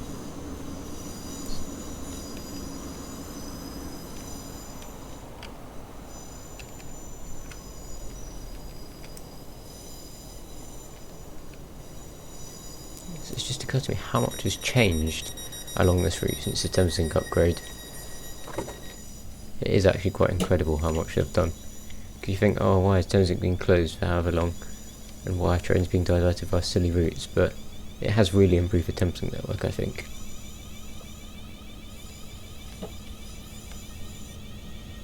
For the Thameslink upgrade, I don't think I would have considered Thameslink as a reliable option to get from North to South London. Still, they're not reliable, but it's better than it was before. Now that we haven't got those Class 319 units failing everywhere. Three Bridges is a massive carriage siding that I'd never really thought of how big it is. It is big.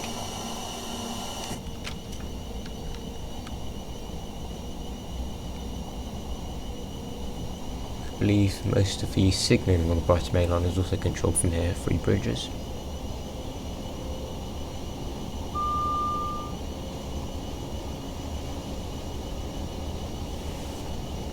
So next stop is at Balcombe. Yeah, we are stopping at Balcombe. It's good to see. Just over 4 miles apparently.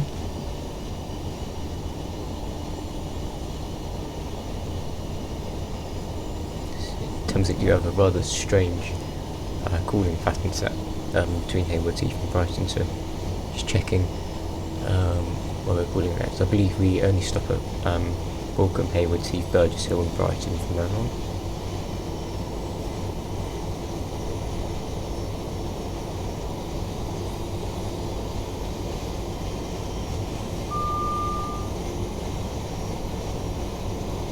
Towards Crawley have already diverged off. You've seen the Thameslink 700 with the third diverging off Three Bridges station itself. Quadruple lines slowly go down into 2 at Balcombe Tunnel Junction, exactly for that 4 Balcombe Tunnel. Also there are a number of viaducts on this section of route, which are only, like the Welling Viaduct, are only built for 2 tracks.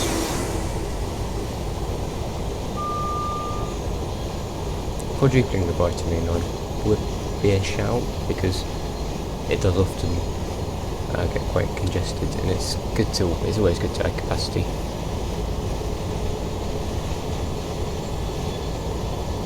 Obviously there are bits where you can't quadruple it, but bits where you can quadruple it. This is Balcombe Tunnel Junction, shortly followed by Balcombe Tunnel itself, shortly followed by Balcombe Station.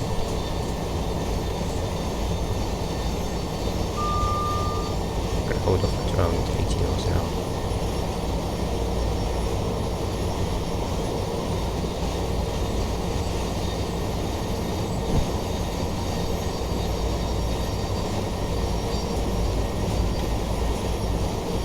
You can also drive this route in train symbol 2 or train symbol 3 probably.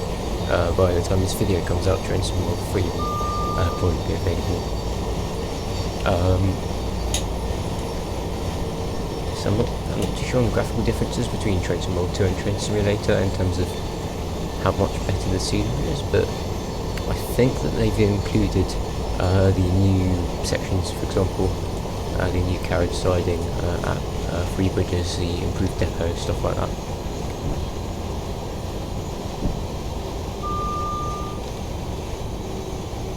I don't drive Train Sim World 2 as often as I do Train Simulator. I prefer Train Simulator, in fact.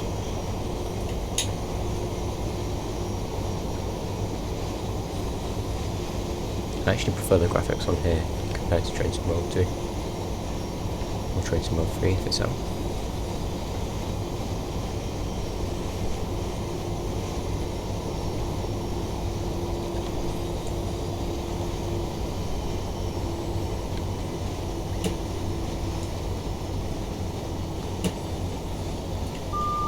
I've decelerated a bit too quickly. We're good. It's just about perfect, I think. Arriving into Balcombe station. But slightly staggered platforms, making it a really, really good place to spot trains. I like to visit here sometime.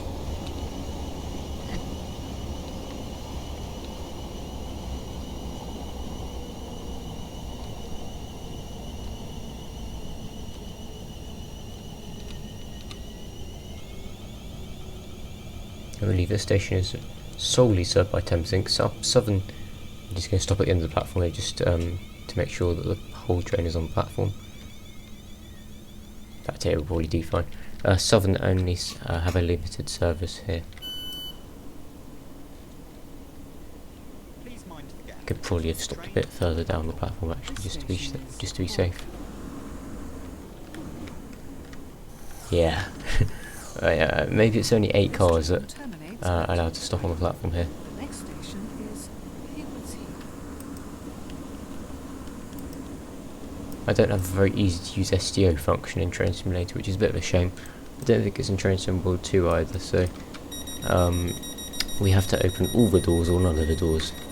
Essentially, our next stop will be at Haywards Heath. On the Gatwick Express Class 387 past us, heading towards London Victoria.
I'm going to go viaduct. So this is Ouse Valley Viaduct.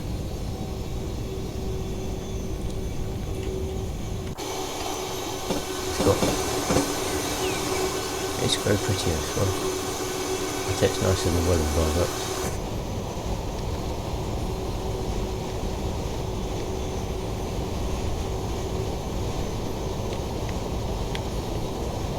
Still got a couple couple more viaducts I think to cross over, just because it's such a hilly landscape.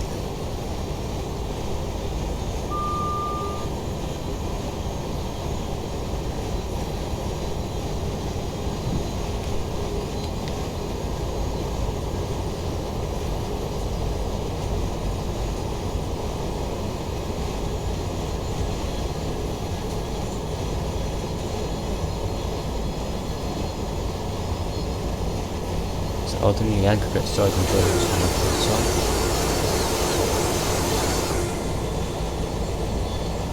I think it's linked to the quarry somewhere. Hence the name Ordingley. And following this, we'll shortly be arriving into Haywards Heath junction, where Ordingley joins main line as Copyhold Junction, which is where we're going to want to start slowing down Haywards Heath. Again, the line goes into 4 here. Just around this right hand curve we should see the platforms of Haywards Heath.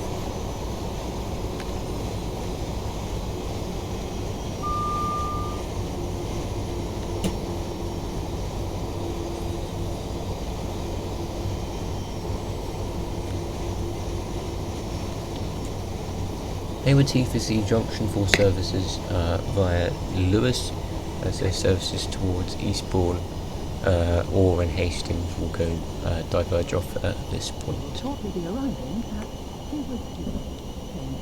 In fact, they diverge off just after Wivelsfield, but this is their last station called Haywards Heath. It's where they divide as well.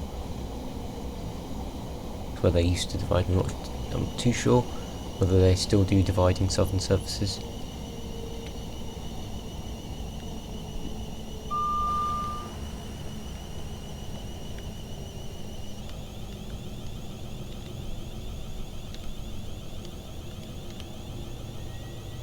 So I've got right at the end of the platform here.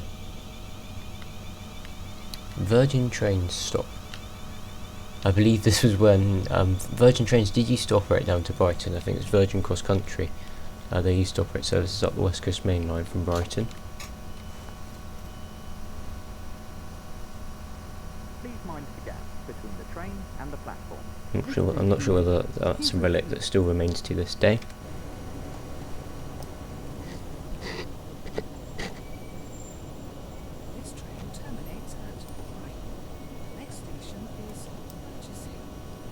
We're not going to want to be hanging along here for too long.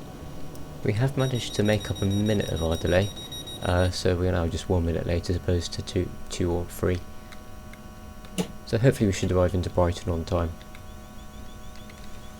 Our offensive stopping seems to be working.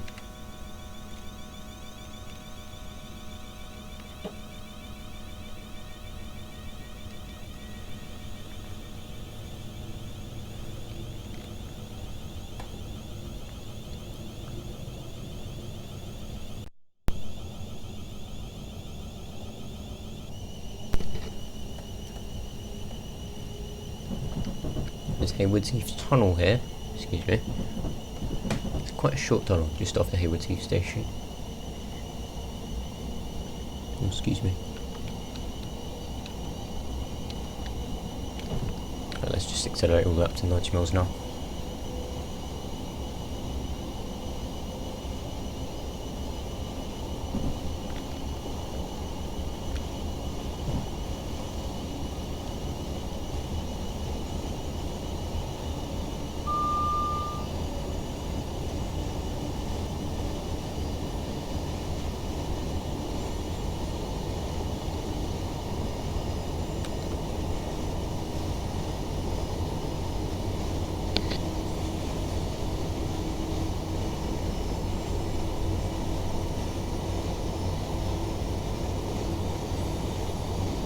Very, very tall bridges just up here.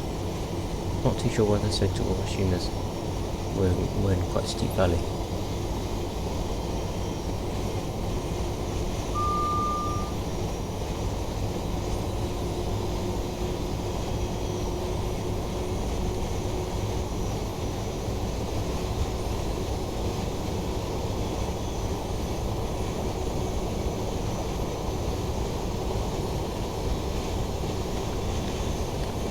We're about to go over our second viaduct on Brighton Main Line. I can't remember what this one is called.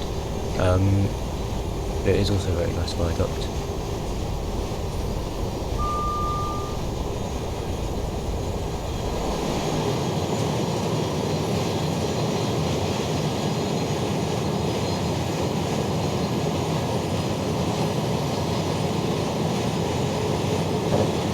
It's a bit shorter than the other one because it seems to go over a river, which I also can't remember the name of.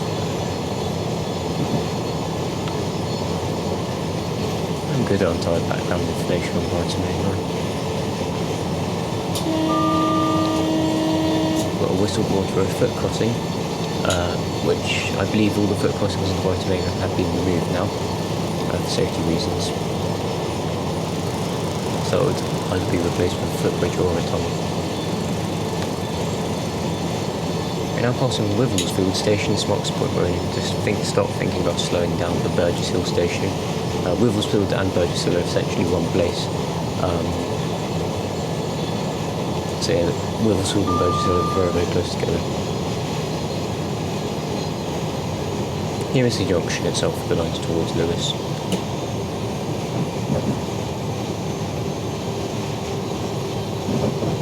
Okay, you see Burgess Hill's platforms rendering just in the distance.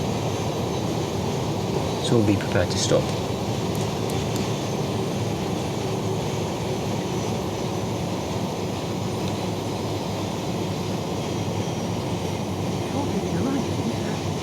There's 379 days, so just left over, so it's accelerating.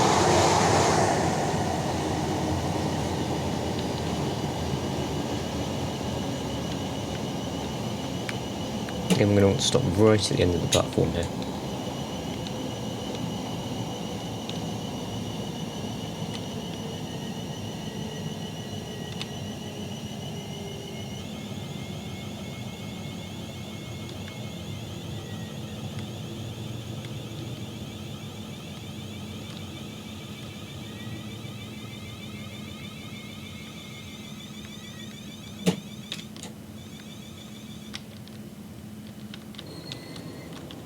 Perfect. How are we on our delay? But we haven't actually got a scheduled time to stop here, but I believe we should have departed that at 12:36, so we are running a bit late, but not as late as we were before. This train terminates at Croydon. The next station is... We are saving time, which is good. As we're now ready to depart for our next stop, which will be Brighton, our very, very final stop.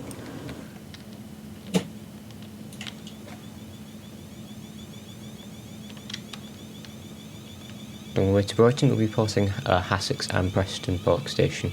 I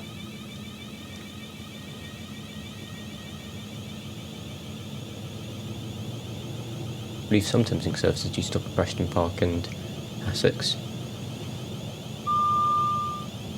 Probably Bedford services, Bedford to Brighton services.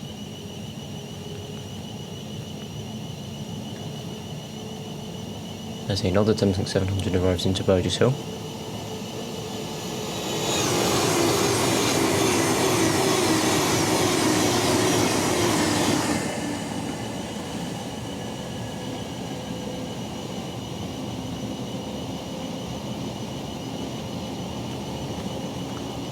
Also on the Brighton Main Line, they do operate peak time services to Eastbourne and Littlehampton, which I think is quite unusual. They also operate down to East Grinstead, which is quite nice to see.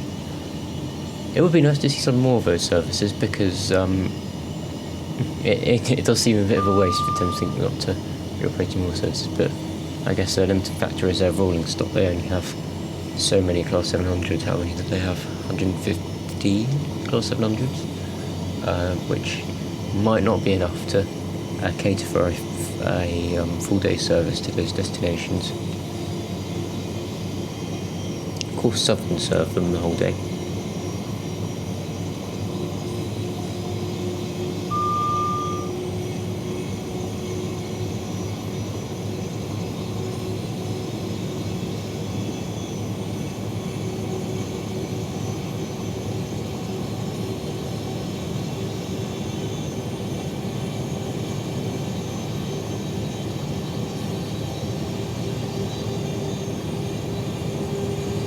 now passing Hassock Station.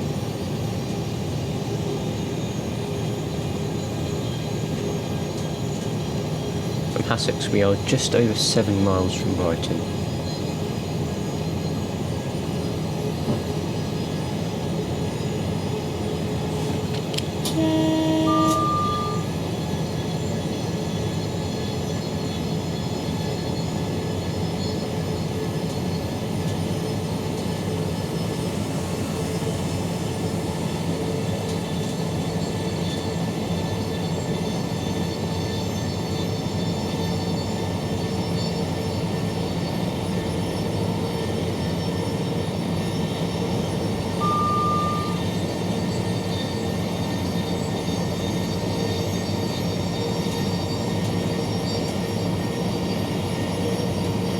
See this beautiful tunnel portal here.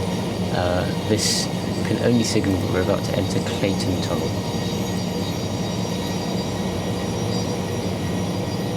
You only get tunnel portals like this on the Brighton main line.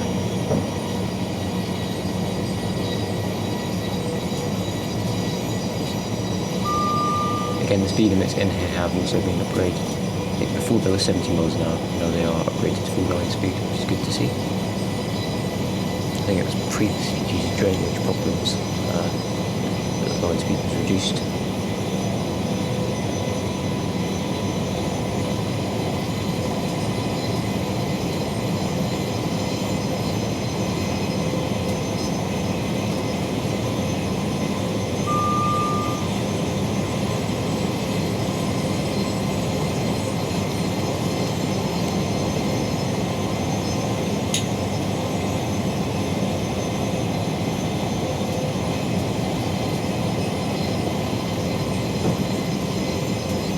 We now merge from cables.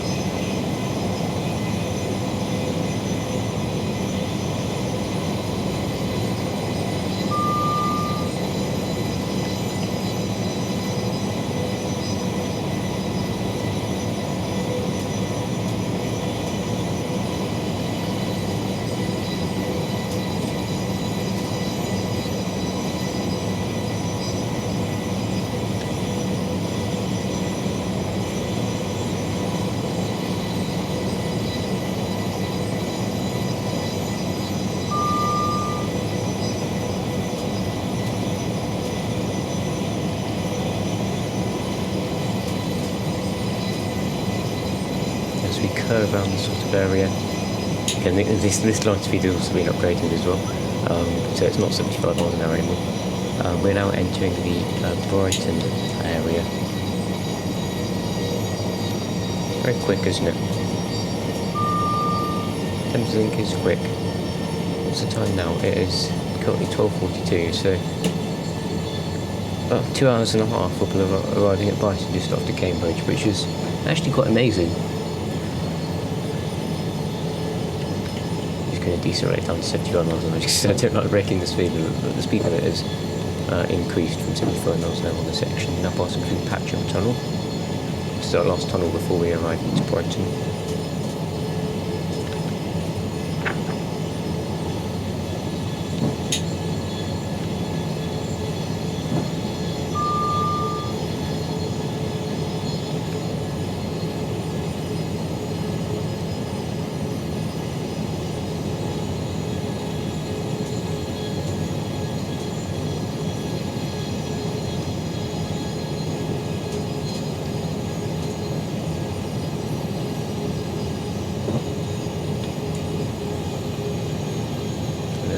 Start slowing down now.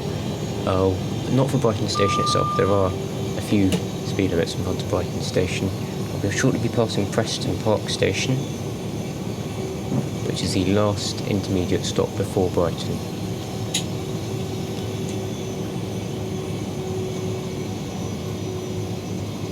Got these upsidings here which are often used to reverse trains coming out of Brighton Lovers Walk Depot. See a 40 mile an hour Morpeth board. I'm not too sure whether that's been changed, so we'll stick to the speed limits and go for 40 miles an hour. Again, Thameslink do also stop here on some of their stopping services. This is also the junction for also the line towards Littlehampton and Bognor Regis and Portsmouth, etc. But running via not via Haywards Heath. So the junction just going off to the right. Is that the right? Yeah, to the right there. Don't know my left and right. How many years have I done that? I don't know.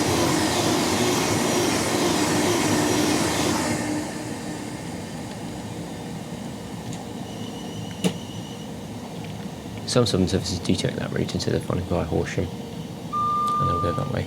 And Brighton Lovers Walk Depot on the right hand side. This is Southern's main operating depot at Brighton. Thameslink also carry out some of their maintenance here. It's where Southern's Class 313s are based. They're due to go off lease at the end of 2022.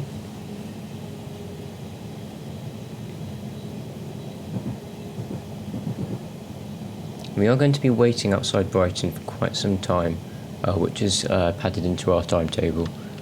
In fact, no. We are running slightly late anyway, so it looks like we won't need to stop. But usually in the timetable, we will usually wait for another Thameslink Class 700 to depart. But it looks like that's not the case today. We've been given a route straight into platform 4, which is nice.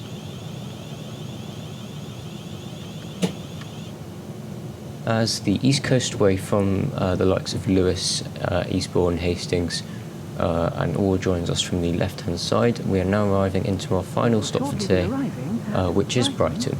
Our final destination. Thank you for travelling with us. Please remember to take all your belongings with you when you leave. Precisely 2 hours and 22 minutes after departing Cambridge.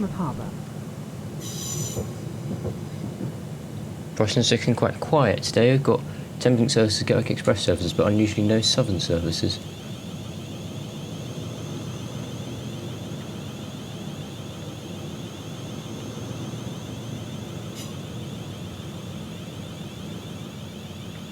We'd hopefully be arriving in just on time. In fact, we're arriving quite early. Arriving about a minute early.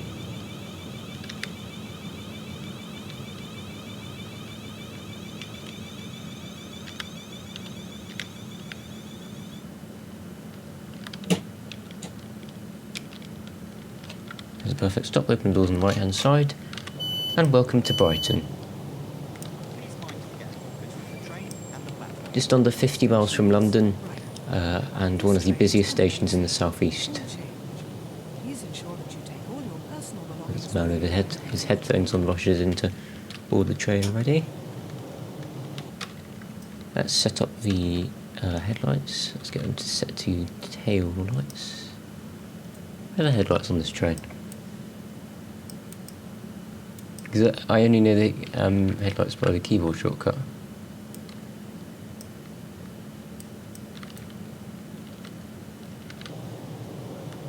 It's Brighton, also home to Brighton Pier, which I believe is the busiest tourist attraction in the UK outside of London, which is quite an achievement for a pier. Where actually are they on the back panel, the headlights? Bad luck, did not complete the scenario successfully. Yes, that's because we're slightly late. That's no big deal. That concludes today's Train Simulator video. I really do hope you've enjoyed, if you did make it to the end of the video. I certainly enjoyed making it, although it took so long to make this video. The editing, both the editing the scenario and editing the video took such a long time. So I really would appreciate if you would leave a like on the video if you did enjoy it, and do consider subscribing if you do enjoy my content. I look forward to welcoming you back to the channel in the near future for another full-length run video. Perhaps check out some of my train spotting videos as well if you haven't seen those already. Speeding 15 times, and I will see you in another video. Bye everyone.